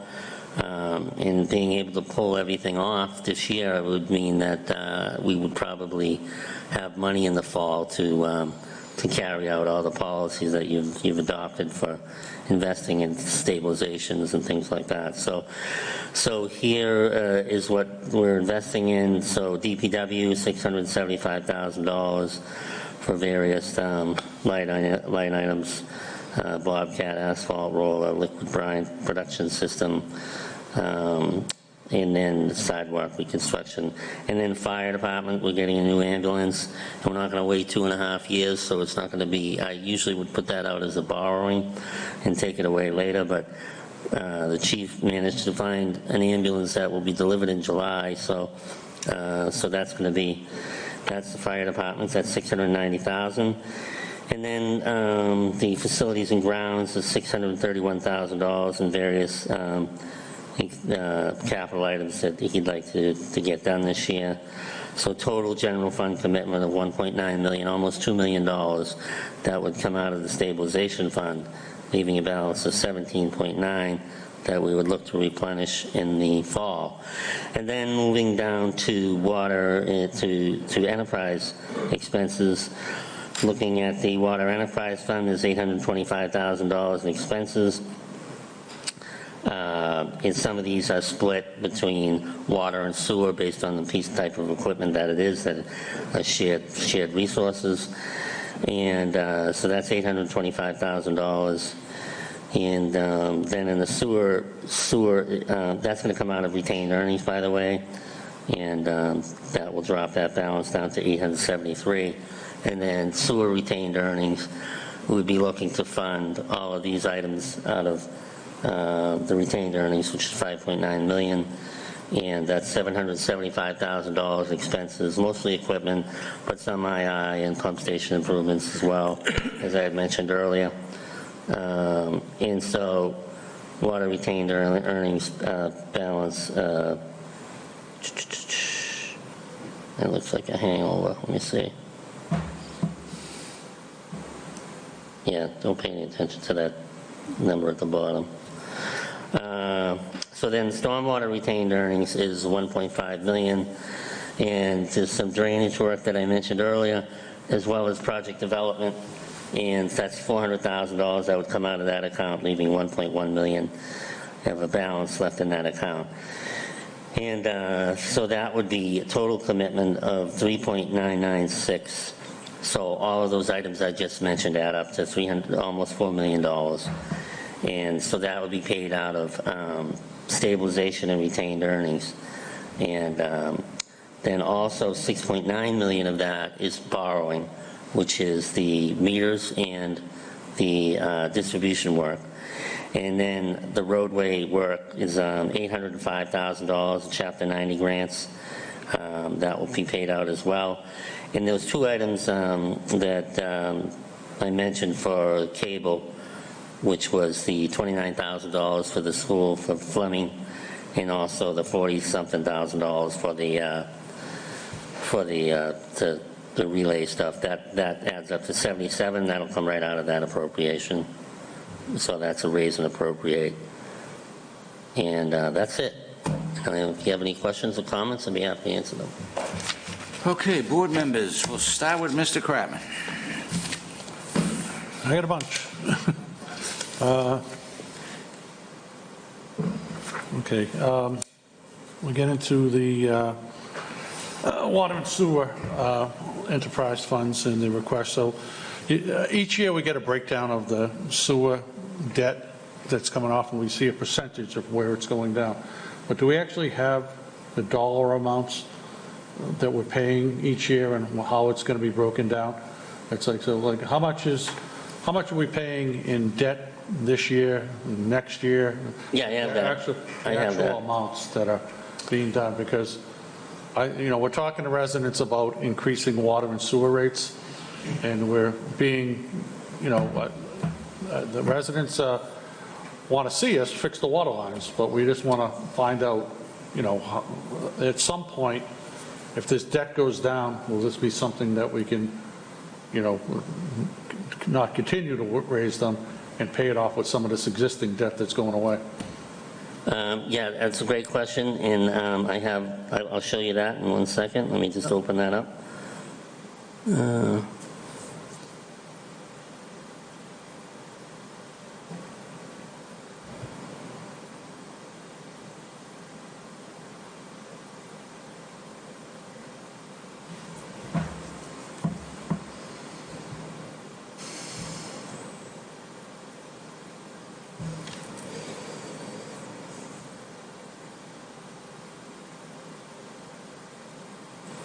Okay, I gotta share this.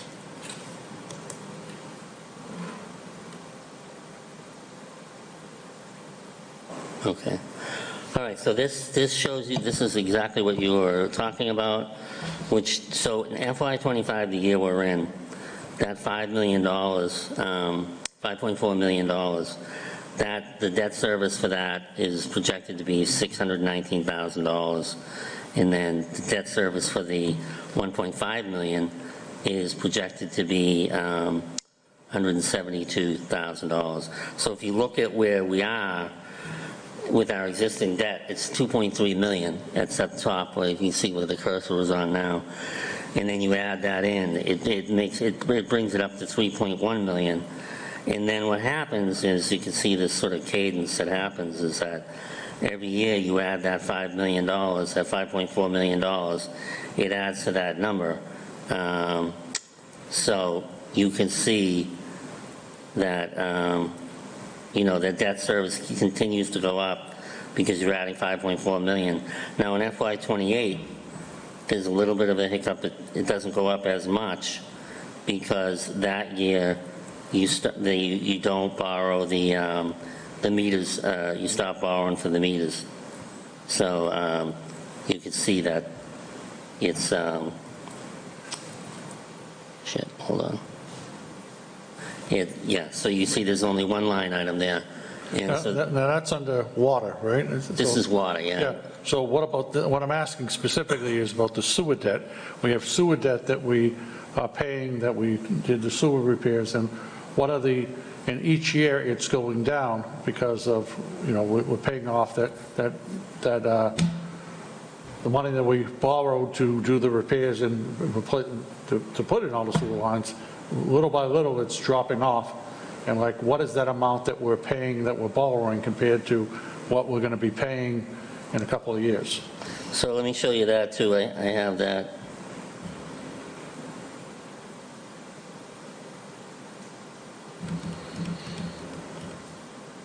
I see the water. I know we're being aggressive with it, and it's, people are sick of brown water, so I understand what we're doing, but I just want to see if the sewer part of it, it's what the cost is going down over the next couple of years.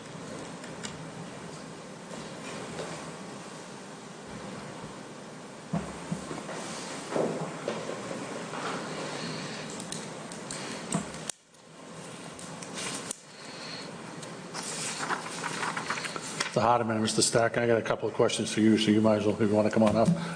We're going to be asking you a couple too. So, I mean, obviously you're looking at the guts of this thing, but it's not pretty, but I'll show it to you anyway. It's,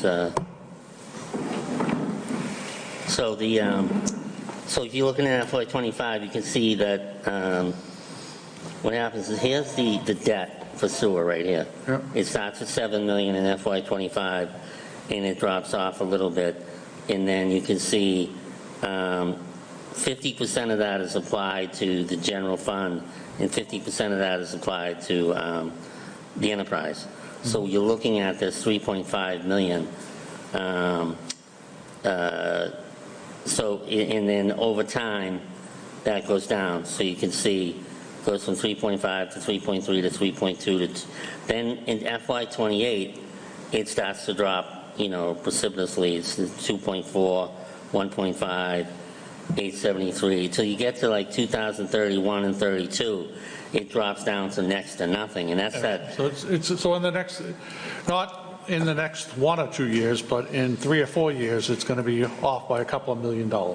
It's going to be, we're going to drop about $3.5 million in debt service over the next 5 years. Okay.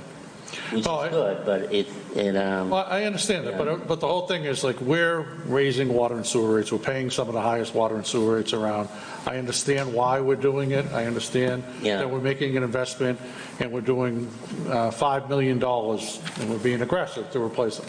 We want to continue to do that over the next couple of years, but if we get 2 or 3 or 4 years down the road, instead of raising water rates by 2 or 3% each year, when we get to a point where this millions of dollars go away, can we level fund it at some point maybe and continue to do the $5 million worth of work is the question.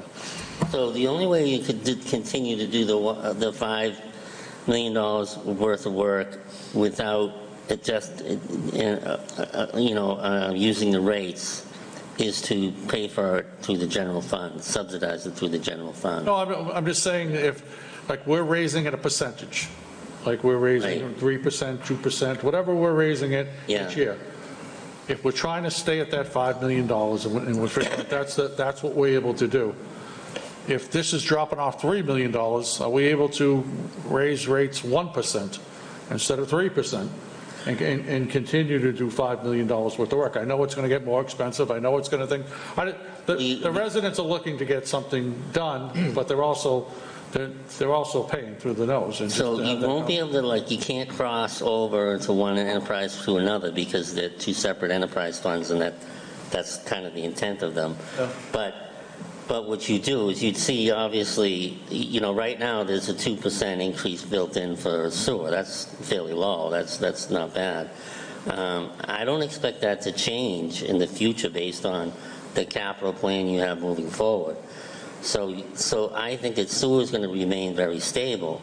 It's going to be and water is going up quite a bit, but it's going to go up at the same rate. And one thing that I've always tried to do is try to make the increase similar instead of having leaps and fits and stops, like have 2 years with nothing and then go up 12% and then have 1 year with nothing. Rather go 3-3-3 instead of 0-0-12, and so you can have some predictability in the rate structure, which helps residents plan because they know, I know how my water's going to go up this much because it goes up about the same amount every year. That's very important in how you plan, not necessarily the fact that, it goes up every year, but you don't want it to go up, wild variations every year because that's a disservice to the residents too. Oh, I get that. And I'm just trying to, residents ask these questions. Yeah. They're looking they see the Yeah. money in the enterprise funds, they see what we're trying to do, they see that debt's going down and certain things, but it's like, we're talking about how sewer debt's going to go way down, but yet we're raising it 2%. And so it's because of the investment we're doing. So they're going to have the questions, it's like, do you have to continue to raise it, or is there something that could be done? You know, when we're looking at the cost of, that's why I asked these gentlemen to come up, is that, you know, we're doing $5 million worth of work, and it's like how we're breaking that down. Like how much of that is going out to consultants designing this work and what we're doing. It's like, I know each year we've talked about trying to get some engineering assistance for the department, and we know we have 10, 15, 20 years worth of work of doing it. Is there a way that we can get some, you know, in-house design that may be a cost saving of how we're spending that $5 million to get more work for our money? You know, I don't know what, we see what the cost is, but we don't see how it's actually broken down each year. So I'd like to see more of how much of that $5 million is going for work and how much is it going to, we're paying a consultant to design these things. And is there a way, if we're paying a lot of money to consultants to be designing it, would it be cost effective for us to get some internal assistance? And each year we see the budget, I don't see that in the budget. And so there may be a reason for it, but I never get it explained to me of why we're not bringing in some more engineering help for you to, we have enough projects in town and be able to do that.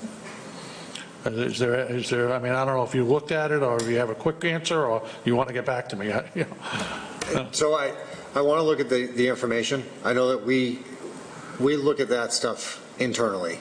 Yeah. What we're spending on design costs, construction oversight when it's needed. Yeah. So we can provide that information to you. I'd like to see it. I'd just like to see how much is going to design, how much is actually going to being done. And while I get you there quickly too, it's just, you know, much in the same way we bring up every other project. You know, we put on a thing about we're doing water line replacements.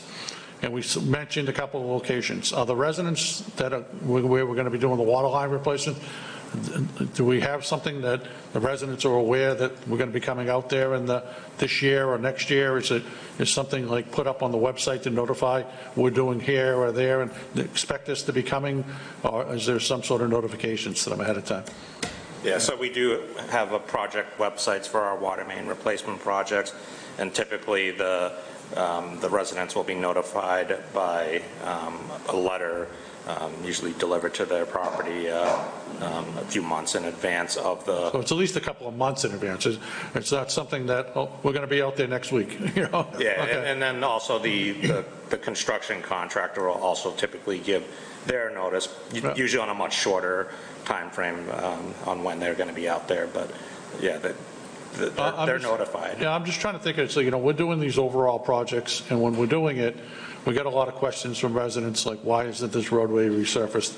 Why isn't this done? And I tell them, well, maybe we're replacing a water line out there, or maybe we need drainage improvements. And it's just so when we're selecting these locations, these all taken into consideration of while we're there. We're digging up the roadway anyway. If there's drainage improvements that are required, we're putting the money inside that account. Are those being taken place while we're replacing the water line? Then we're probably going to have to do the roadway over. Are we going to tie in this? And so it all, we don't do one and then have to tear it up again like a couple of years later? Yeah, we do a lot of investigative work. One of the things that we do, which is in the stormwater enterprise, is we do a drain line cleaning.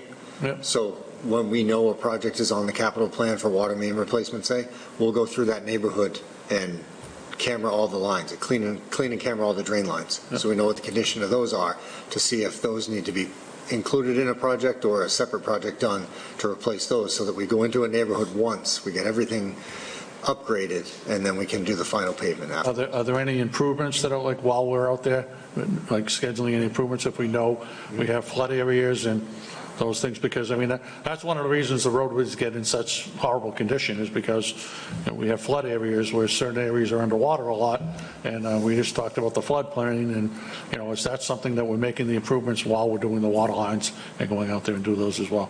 Yes, we do drainage improvements as well as, at the same time we do the water project sometimes. So I'd like to see more about how this is broken down, and if there is something that bringing in in-house design.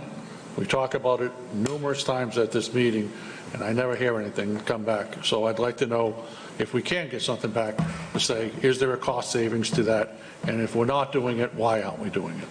Because I never see it on the budget of, we're requesting additional funds for design or engineering help. I mean, we pay consultants, I get that, but we got a lot of work over the next decade. It isn't something like we're not going to be working. We know what we have ahead of us. So it's not like I can understand if we didn't hire somebody because we have 1 or 2 years of work, and it's cheaper to pay a consultant, but we got a decade and a half at least of work in front of us. So I'd like to see if there's some sort of surroundings. Can I just jump in on that for a second? So, obviously, I'm the new guy in town, but I think in the next budget cycle, between now and the next budget cycle, we're going to try to iron that out about bringing on new staff. I mean, just to try to temper expectations, I mean, I definitely agree that if you bring somebody on at an absolute minimum, they're going to be the person that is going to allow you to control costs, because Kevin and Andrew, they got 10 other things they're doing. Yep. But if you get an engineer that's not just a project manager, but someone who can manage that process, and that's their job, they're going to have much tighter controls and get the right questions and get the efficiency that I think what you're looking for. So absolutely, it makes all the sense in the world, but we'll have to, between now and the next budget, figure that out. Each year I look, it's probably the simple answer, but I want to ask it. Each year we see retirement underneath there. So retirement is just for the people that are working. Yes. Although it's not retirement for the town. It's Nope, just those employees. It just says retirement, so I just want to clarify that.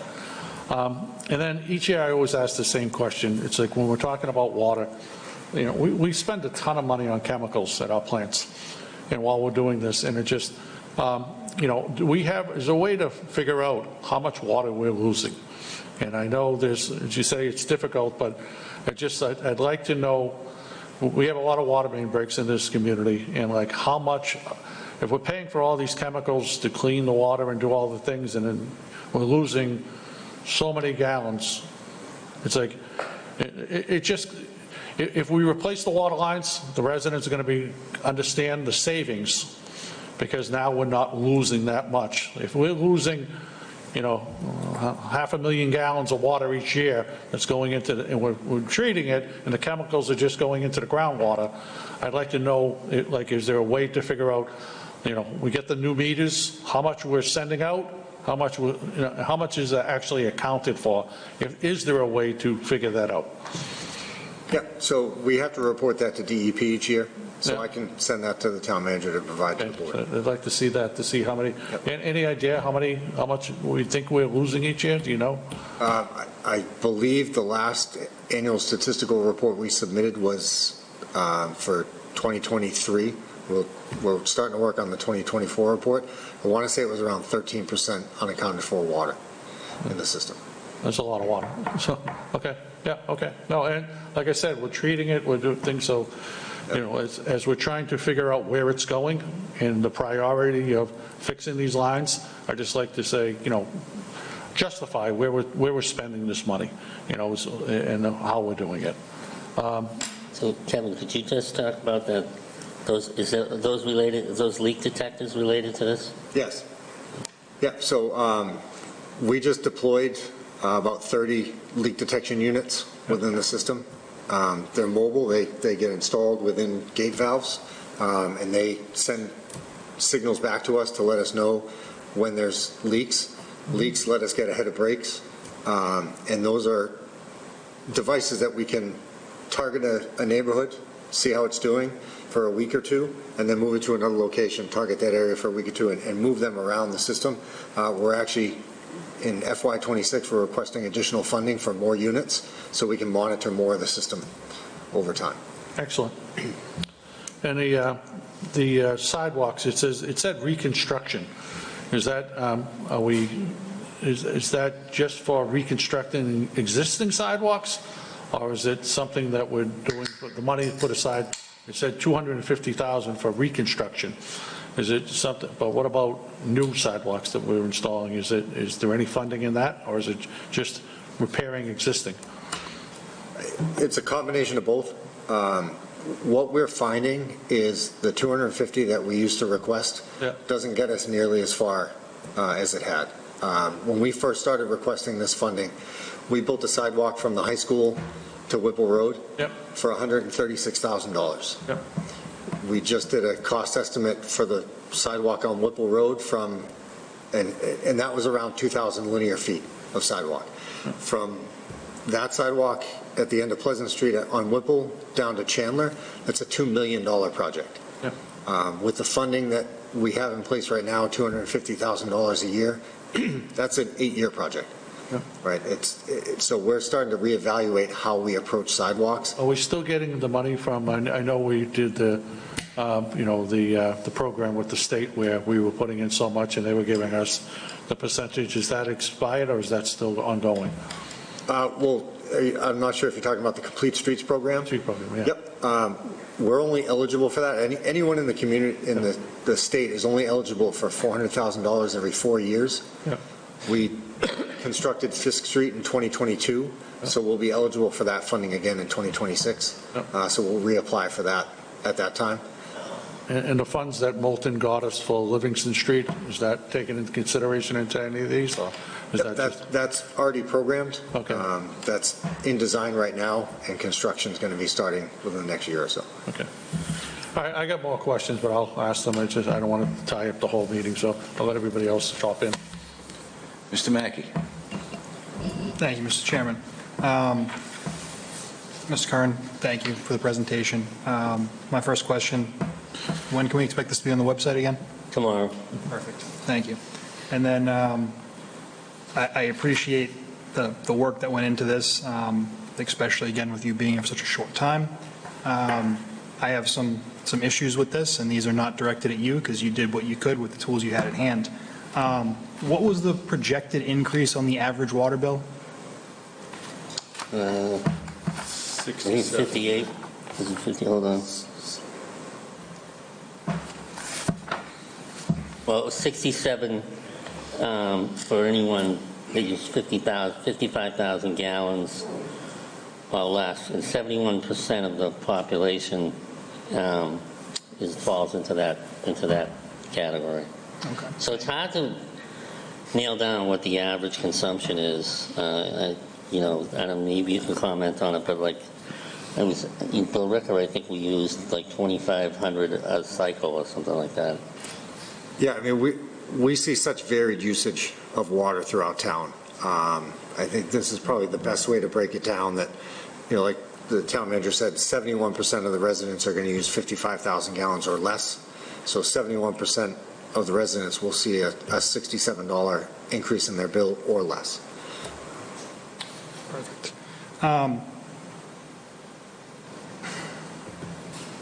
So my challenges with this are, Mr. Kratman just asked some great questions about the discussion that we've been having for over a year about addressing our water infrastructure.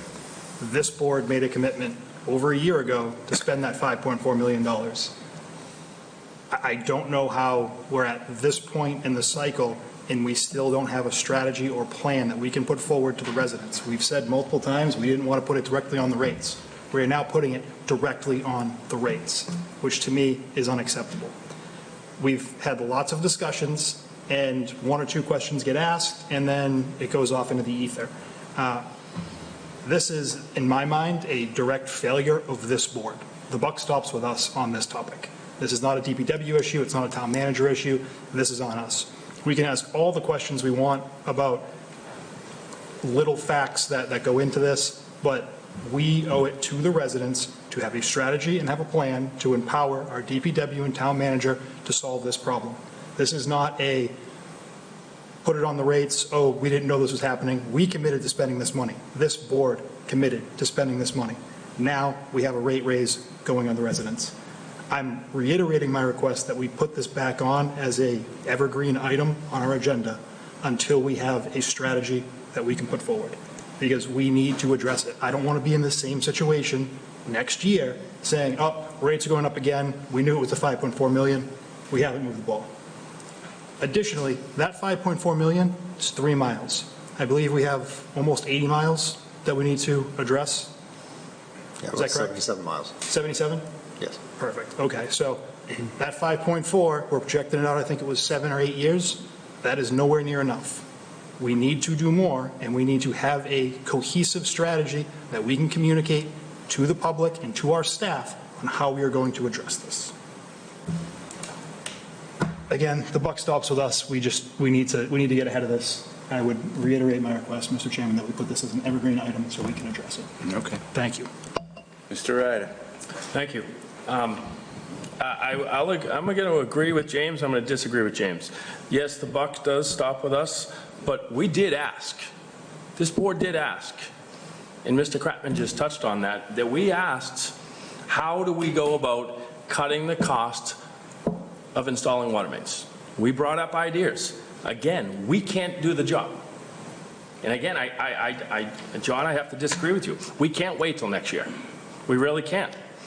I mean, we're probably spending, out of that $5.4 million, we're probably spending about $2 million, maybe a little more than $2 million a year on that. It's going to be design, construction oversight, probably of what? Do you think, you don't think we're seeing right now about $2 million? Definitely not. Well, I see what's going on out there in the industry, and I think we need, again, Mr. Kratman stated, we need to get someone in-house to do this work. And I understand you guys can't do it. I understand you've you're spread out too thin. But we need to bring staff in-house to do the design and construction oversight. That's where our cost savings. We can't cut down on, construction costs. That's a variable we have no control of. We're paying mass rates. There's nothing we can do with that. We can cut down on construction administration and design. And that has to be done in-house in order for us to achieve that 80 miles of main. It's the only way it's going to be done without putting it on the backs of the residents. I mean, 11.5% interest, 11.5% increase on our water rates. How do we justify that? I mean, on top of all the other increases, how do we justify that? And it's tough, we see a 2% increase on sewer, and we're going to see that as, I don't want to bounce around too much, but we're going to see that go down. But that $3 million that we're seeing split right now on the sewer, that's coming out of the tax base. Because that was a decision that was done years ago, so the rate would, stay at a minimum. But we chose as a board, we can't do that. I don't think that's a good idea. I think we need to look at what is the best way to cut the cost of water main installation. We can't do it other than hiring 2 crews to install mains, and that's just it's not feasible. You can do small projects. We can do some small streets. We can do, the smaller mains, that can be done, but it's just nothing else is going to get done. The only place you can save is in-house design and in-house construction oversight. That's the really only place that can be do it. So if we could save an extra $1 million a year or $1.5 million, that's $1.5 million of work that we can get done. And we should have this in the queue that we're ready to go out to bid. We know we made a commitment, $5.4 million a year.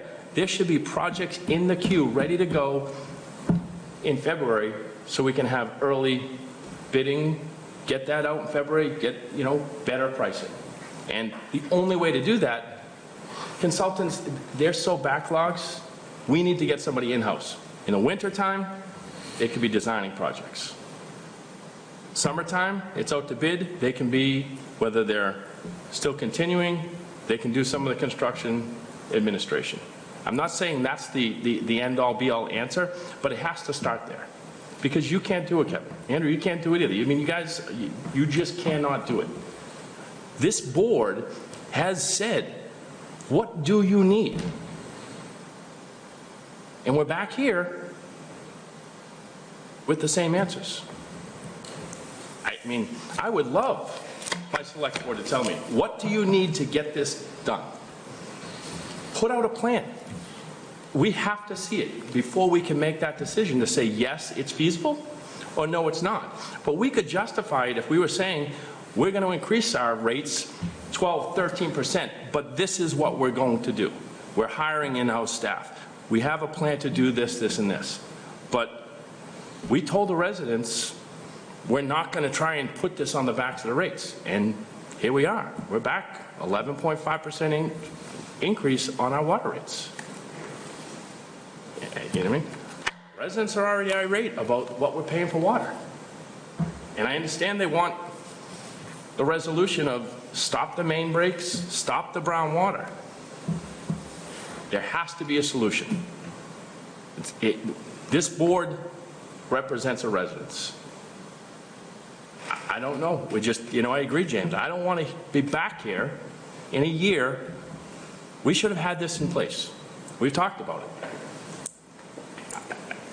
I don't know. The sewer, I see we can potentially work at it if in 2028 we see our sewer rates start to come down.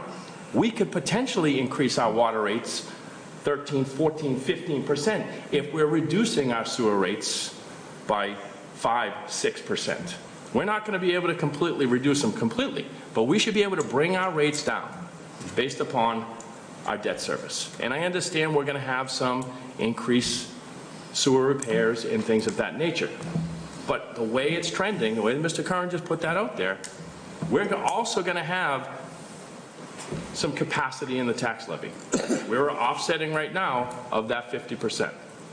So we need to look at how we're going to give the residents a break, but also take care of our issues. I just don't want to be sitting here in 5 months saying we should have done this, we should have done that. We're missing another whole year. I don't know. I have a few other questions about some capital items, but we can go into that later. So, thank you. All right, thank you, Mr. Ryder. And to Mr. Mackey's point, we did set the agenda for the first meeting in March. If you remember, we were going to schedule it, so it is scheduled. Mr. Curran, I just have one question, and I want to beat a dead horse on this water thing because that's for another meeting. I noticed on the sewer enterprise fund there was a 35% increase in salary. Was it Yeah, that's because the position moved. We assigned the supervisor position, right? Was that the position? So it was not previously allocated to the sewer fund. Now some of that is being picked up by the sewer enterprise fund, as well as an HMEO was moved into the sewer enterprise account. So that position contributed to that 35% increase. I think that was a $70,000 position. So can I just speak to that? So as we all know, historically, there's been high sewer debt, right, because of the sewer project. As a result, the staff salaries were heavy in the water enterprise and lighter in the sewer enterprise so that we wouldn't encounter increases in the sewer debt, in the sewer budget. Now that the sewer debt is falling off and the water is more impacted with increases, we've shifted some of the staff to the sewer enterprise. Effectively, these staff work on both water and sewer day in and day out. It was just a matter of allocating the funds from the sewer enterprise more than the water enterprise. There's a way to try to reduce the increase in water. I want to be clear on that because I don't want the residents to believe that we gave everybody a 35% increase. Yeah? That's all the questions I have for now. Again, we will discuss the water thing at a first meeting in March, which was already scheduled. Other than that, does anybody else have any final questions? It is getting late. It is. Okay. Thank you, gentlemen. Thank you. Thank you. All right. Next up is MBTA zoning. Mr. Town Manager. Well, I think this was put on by Select Board Member Ryder, right? This items? What's that? I'm the one that requested. Okay, all right. Thank you, Mr. Chair. At our last meeting, we had this on for discussion in light of the new ruling out of the SJC from the Milton case and a document that was sent to Mr. Curran by the state requesting compliance by February. And at the last meeting, Mr. Mackey asked for clarification that it was not a vote. So I'm putting it up tonight that I make a vote that this board takes no action. We do not submit any documentation to the state. I think the state used that to circumvent town meeting. I think this town spoke very clearly at town meeting last year to not support this. They do not want this in their town, and they are willing to fight for it. And I'm willing to fight for it because the residents do not want this. This is going to change our town forever, and I think it's worth fighting for. There are 23 bills in the House right now to modify or to eliminate this. And I think this board has an obligation to the residents to see this thing through and fight it. So I make a motion to take no action. Thank you, Mr. Chair. Any other comments? Yeah, so point of clarification, my point of clarification last time was to ensure that the motion that was taken was that we were taking no action on the discussion we had at that meeting. Okay, just wanted to make sure that was clear. That's right, and that's why Mr. Mackey, that's why I asked to be put on tonight, so we take a vote to take no action. So I'm making a motion that this board takes no action, not submitting any documentation to the state, and apparently there's been a vote at the planning board meeting last night, a 3-2 vote to bring this back to town meeting. So I request that this board takes no action. Okay, I have a motion made by Mr. Ryder, I'll second the motion. and we have a second by Mr. Kratman. Any other comments before we take the So vote? this motion is that this board will take no action. Correct. Okay. All right, we have a motion made by Mr. Mr. Chairman? Ryder. I should clarify, sorry, Mr. Scott. I make a motion that this board directs the town administrator to take no action on the document required by the end of February. Okay. I should clarify, for clarification. Mr. Curran, I'm going to give you a minute. So, yeah, with all due respect, and it's the board's decision, my role as the town manager is also to offer counsel, and in this particular case, I think, with all due respect, it's a mistake to not move forward with an action plan. Pragmatically, it makes sense because you're keeping yourself available for grants, of which we have some in the queue right now.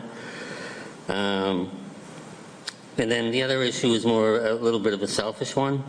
If you look at the action plan requirements from the state, this is a state statute, and the onus is put directly on the town manager to submit his paperwork and to follow through on the action plan.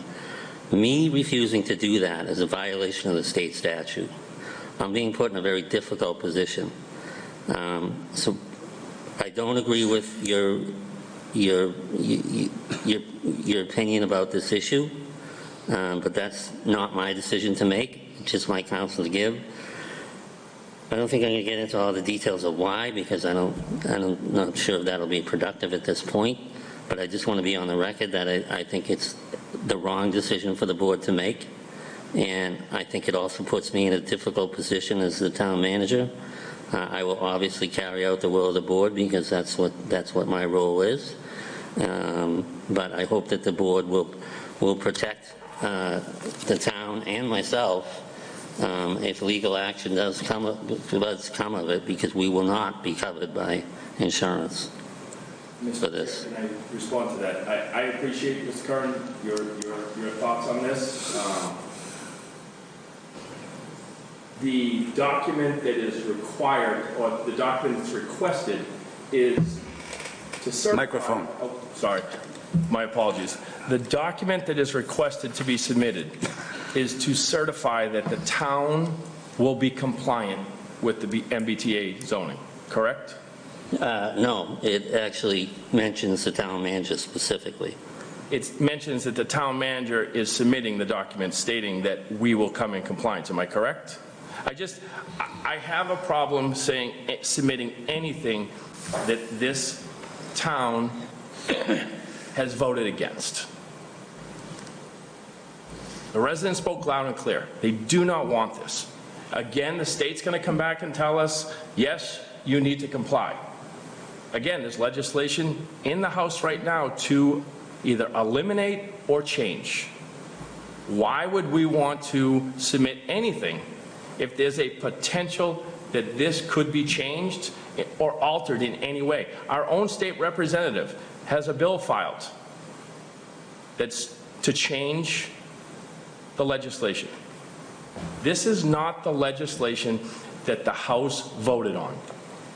You saw what happened 3 weeks ago when we received a letter stating that we were losing our firefighter grant. There was an outrage.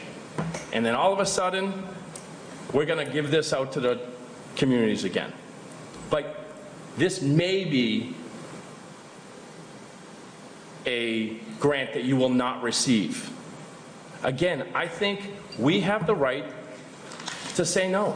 The residents want us to say no. And if this goes back to town meeting and the residents vote yes, then we do what the residents want. But what I'm hearing from the residents, they do not want this. And they want to fight. They want to see how this plays out. State representatives want to fight this. I think we need to fight and stand strong. The residents want us to stand strong, and I think it's up to this board to listen to what the residents want. Again, I'm one vote in this board. Thank you, Mr. Chair. Mr. Mackey. Thank you, Mr. Chairman. So a couple of points. One, I agree with the will of the residents.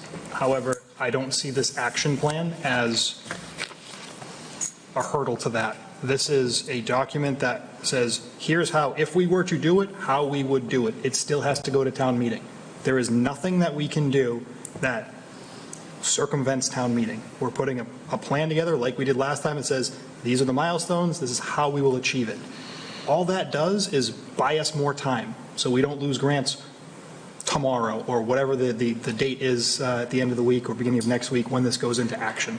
So I don't see a reason not to. Again, I agree with you. I don't like the law. It's heavy-handed. I don't like it. But I'm trying to be a little pragmatic about it and let it go to town meeting. If residents go, again, vote that they don't want it, I don't think it's wise, but I'm here for the will of the residents. So I don't see why we would put the town and Mr. Curran in a situation where we're open to penalties and potential litigation that is, again, not covered by insurance by taking an action like that. Submitting the plan, I don't see as an issue. And to the legislation piece, there's hundreds of pieces of legislation filed every year, and I agree. I wish there was the support to get these through, but a lot of legislation dies on the vine, and even to your point about Representative Robertson's legislation, his legislation is only to protect public safety grants. It's not to change it or prevent it. And if, I mean, I don't want anyone to think that if Representative Robertson's legislation actually got passed and made it all the way through the pipe, that we wouldn't have to worry about MBTA anymore. It is just one more Band-Aid on a bullet wound. And that's a struggle for me. I will disagree that I don't think we have the right to say no to a law. And that's my position. I'm hopeful that this board will let Mr. Curran do what he is legally required to do and submit the action plan. Again, that action plan does not require town meeting to do anything. Town meeting still has final say. Thank you, Mr. Chairman. Okay. With that, I kind of agree with Mr. Mackey on that. It's going to town meeting, number one. There's no doubt. It is going to town meeting. The planning board voted that on last night. My personal belief is, again, it's a lousy law, but I don't want to put the town manager in a position where he gets in trouble. But again, town meeting will vote on it. Town meeting will probably deny it again, and I hope they do, because I disagree with it wholeheartedly. But I do think we should submit the action plan, just so we're able to recoup some grants if we have to, and it does buy us time. It buys us time to get everybody to come to town meeting and say no. That's basically where I'm going. Mr. Chairman, I'd like to comment a couple of things. I understand that, the state is requiring us to to follow their guidelines. But my number one issue is the state hasn't followed their own guidelines. That's true. There was supposed to be a small business study that was done on this. Anybody know of any small business study that was done in the town of Tewksbury to see how this would affect small businesses? I've asked our planner, I've asked our economic development. Anybody tell me that there's been a small business study that's gone in place for where this is going to be being proposed? I'd like to know about it. And that was part of the legislation. So I'd like to see why we are doing something when we haven't, the guidelines have not been followed by the state. This is going to impact the way of life in our community. I do not want to be turned into a city. I don't want the state to literally blackmail us into, this is taxation without representation, is what it comes down to.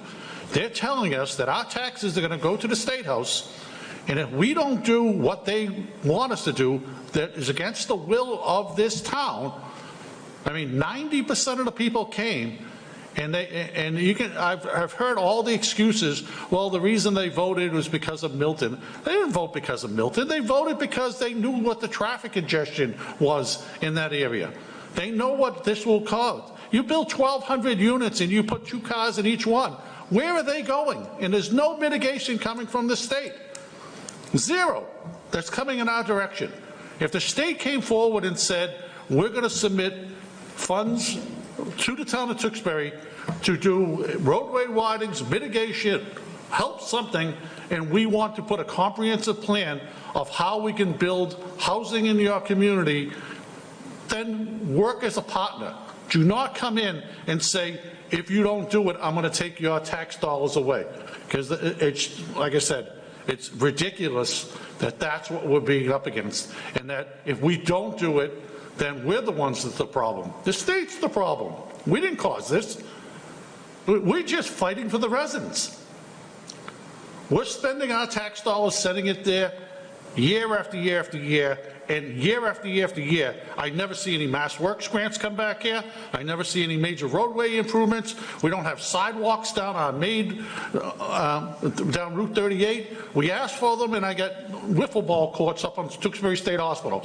It drives me crazy that when I ask for funding, our delegation doesn't give us what we request. And yet, here we are, they voted for something. Like, I think our legislators should have went out to the communities and said, this is what we're voting on that will affect you before going up to the State House and voting on this. And that did not take place. We found out after the vote. We found out this is what we were put up against, and they voted against the will of the people. Wilmington voted against it, Tewksbury voted against it, Drake had voted against it. It's not just we're being the problem. It's not good for our town. It's not something that 10, 15 years from now makes our town a better place. Why would I vote for something that doesn't make, that's my job, is to come in here, listen to the residents, and vote on things that make our community better. This does not make our community better by any way, shape, or form. And I'll be damned if I'm going to vote for it. Okay, well, we have a motion on the floor made by Mr. Ryder to have Mr. Curran take no action. Is that correct? Correct. And we have a second by Mr. Kratman. All those in favor, signify by saying aye. Aye. All those opposed, nay? Nay. Nay. And that ends that. So, Mr. Curran, you're not going to be sending anything to, Well, actually, now I can. But- Now that the motion failed, so yeah. there's nothing that prevents me from sending something in. But we didn't have a motion to send. Doesn't matter. A motion on the table. Okay. Next up, town manager.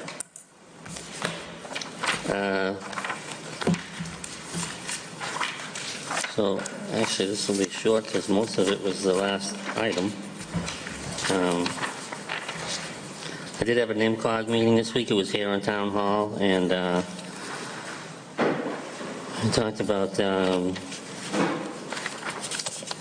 different issues in the region. A lot of it had to do with this issue, with other legislative updates, transportation programs, and economic development strategy, a lot of it relating to Lowell. Then, what else do I have? Oh, sailor weights and measures. That I will be bringing forward a intermunicipal agreement to the board. Looks like we've come to a resolution between Chelmsford and Westford in the town of Tewksbury to pool our resources together and do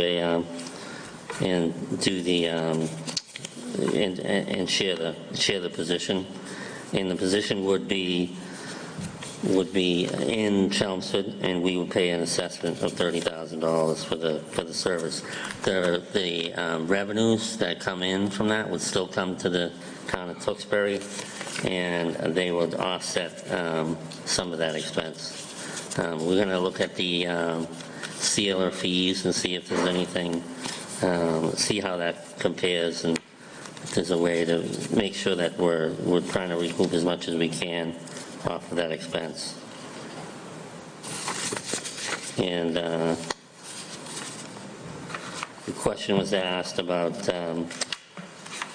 whether a zoning bylaw could be submitted again, and it can, as long as the planning board recommends the bylaw. You can submit something different, and without the planning board's recommendation, but you can not submit the same article without their recommendation. And that's all I have. All right. Next up is town council invoice. So this is for town council services from January 1 through January 15th. In the amount of $3,102.50. What's the pleasure of the board? I'll make a motion to approve town council report, $3,102.50. Second. A motion made by Mr. Ryder, second by Mr. Mackey. All those in favor, signify by saying aye. Aye. Chair votes aye as well. We have no minutes. Mr. Chair, if I may, I just had a question on the last, on the sealer from Mr. Carter. Yeah. Did you carry a portion of some of this budget in this current budget? I put it in. Okay. I yeah. just want to, Yeah. you know, at the next meeting, if you could give us what we're bringing in revenue, just to see what that offset. Yeah. I got to do that work anyway. All right, thank you. No, I appreciate that. Board member reports. We'll start with Mr. Mackey. Thank you, Mr. Chairman. We had a school long-range planning committee meeting, and we made some motions to approve a warrant to go to town meeting for a study, and we have another follow-up meeting tomorrow. That's all I have. Thank you. Mr. Ryder. Mrs. Mackey stole my thunder, so that's about it. Okay, Mr. Kratman. We had an LRTA meeting. The free fares are continuing. We're seeing quite a number of uptake and residents using this service, especially seniors using it out of the senior center. There's no fee being charged for shuttles and rides to go to doctor's appointments. We got a grant that was paying, the LRTA got a grant to be able to do that, and so the free rides are continuing until October 1st, and seeing great success right now. Is that all you have? Is that? That's it? That's it. Okay. I'm not used to be going that short. Oh, you'll hear more from me. I have nothing, so what is the pleasure of the board? Motion to adjourn. Oh, Mr. Chairman? Do you need to take a vote on that meeting change? Oh, no, we didn't. Yes, we need to take a vote on changing the date from the February 28th to March 4th. I'll make a motion to change those dates. Okay, do I have a second? We have a motion made by Mr. Ryder, second by Mr. Mackey. All those in favor, signify by saying aye. Aye. And What's that? it's a 4-0 vote. We're going to get it electronically? Next up is, Motion to adjourn. I have a motion to adjourn by Mr. Mackey. Second. A second by Mr. Kratman. All those in favor, signify by saying aye. Aye. Chair votes aye as well. We are now adjourned.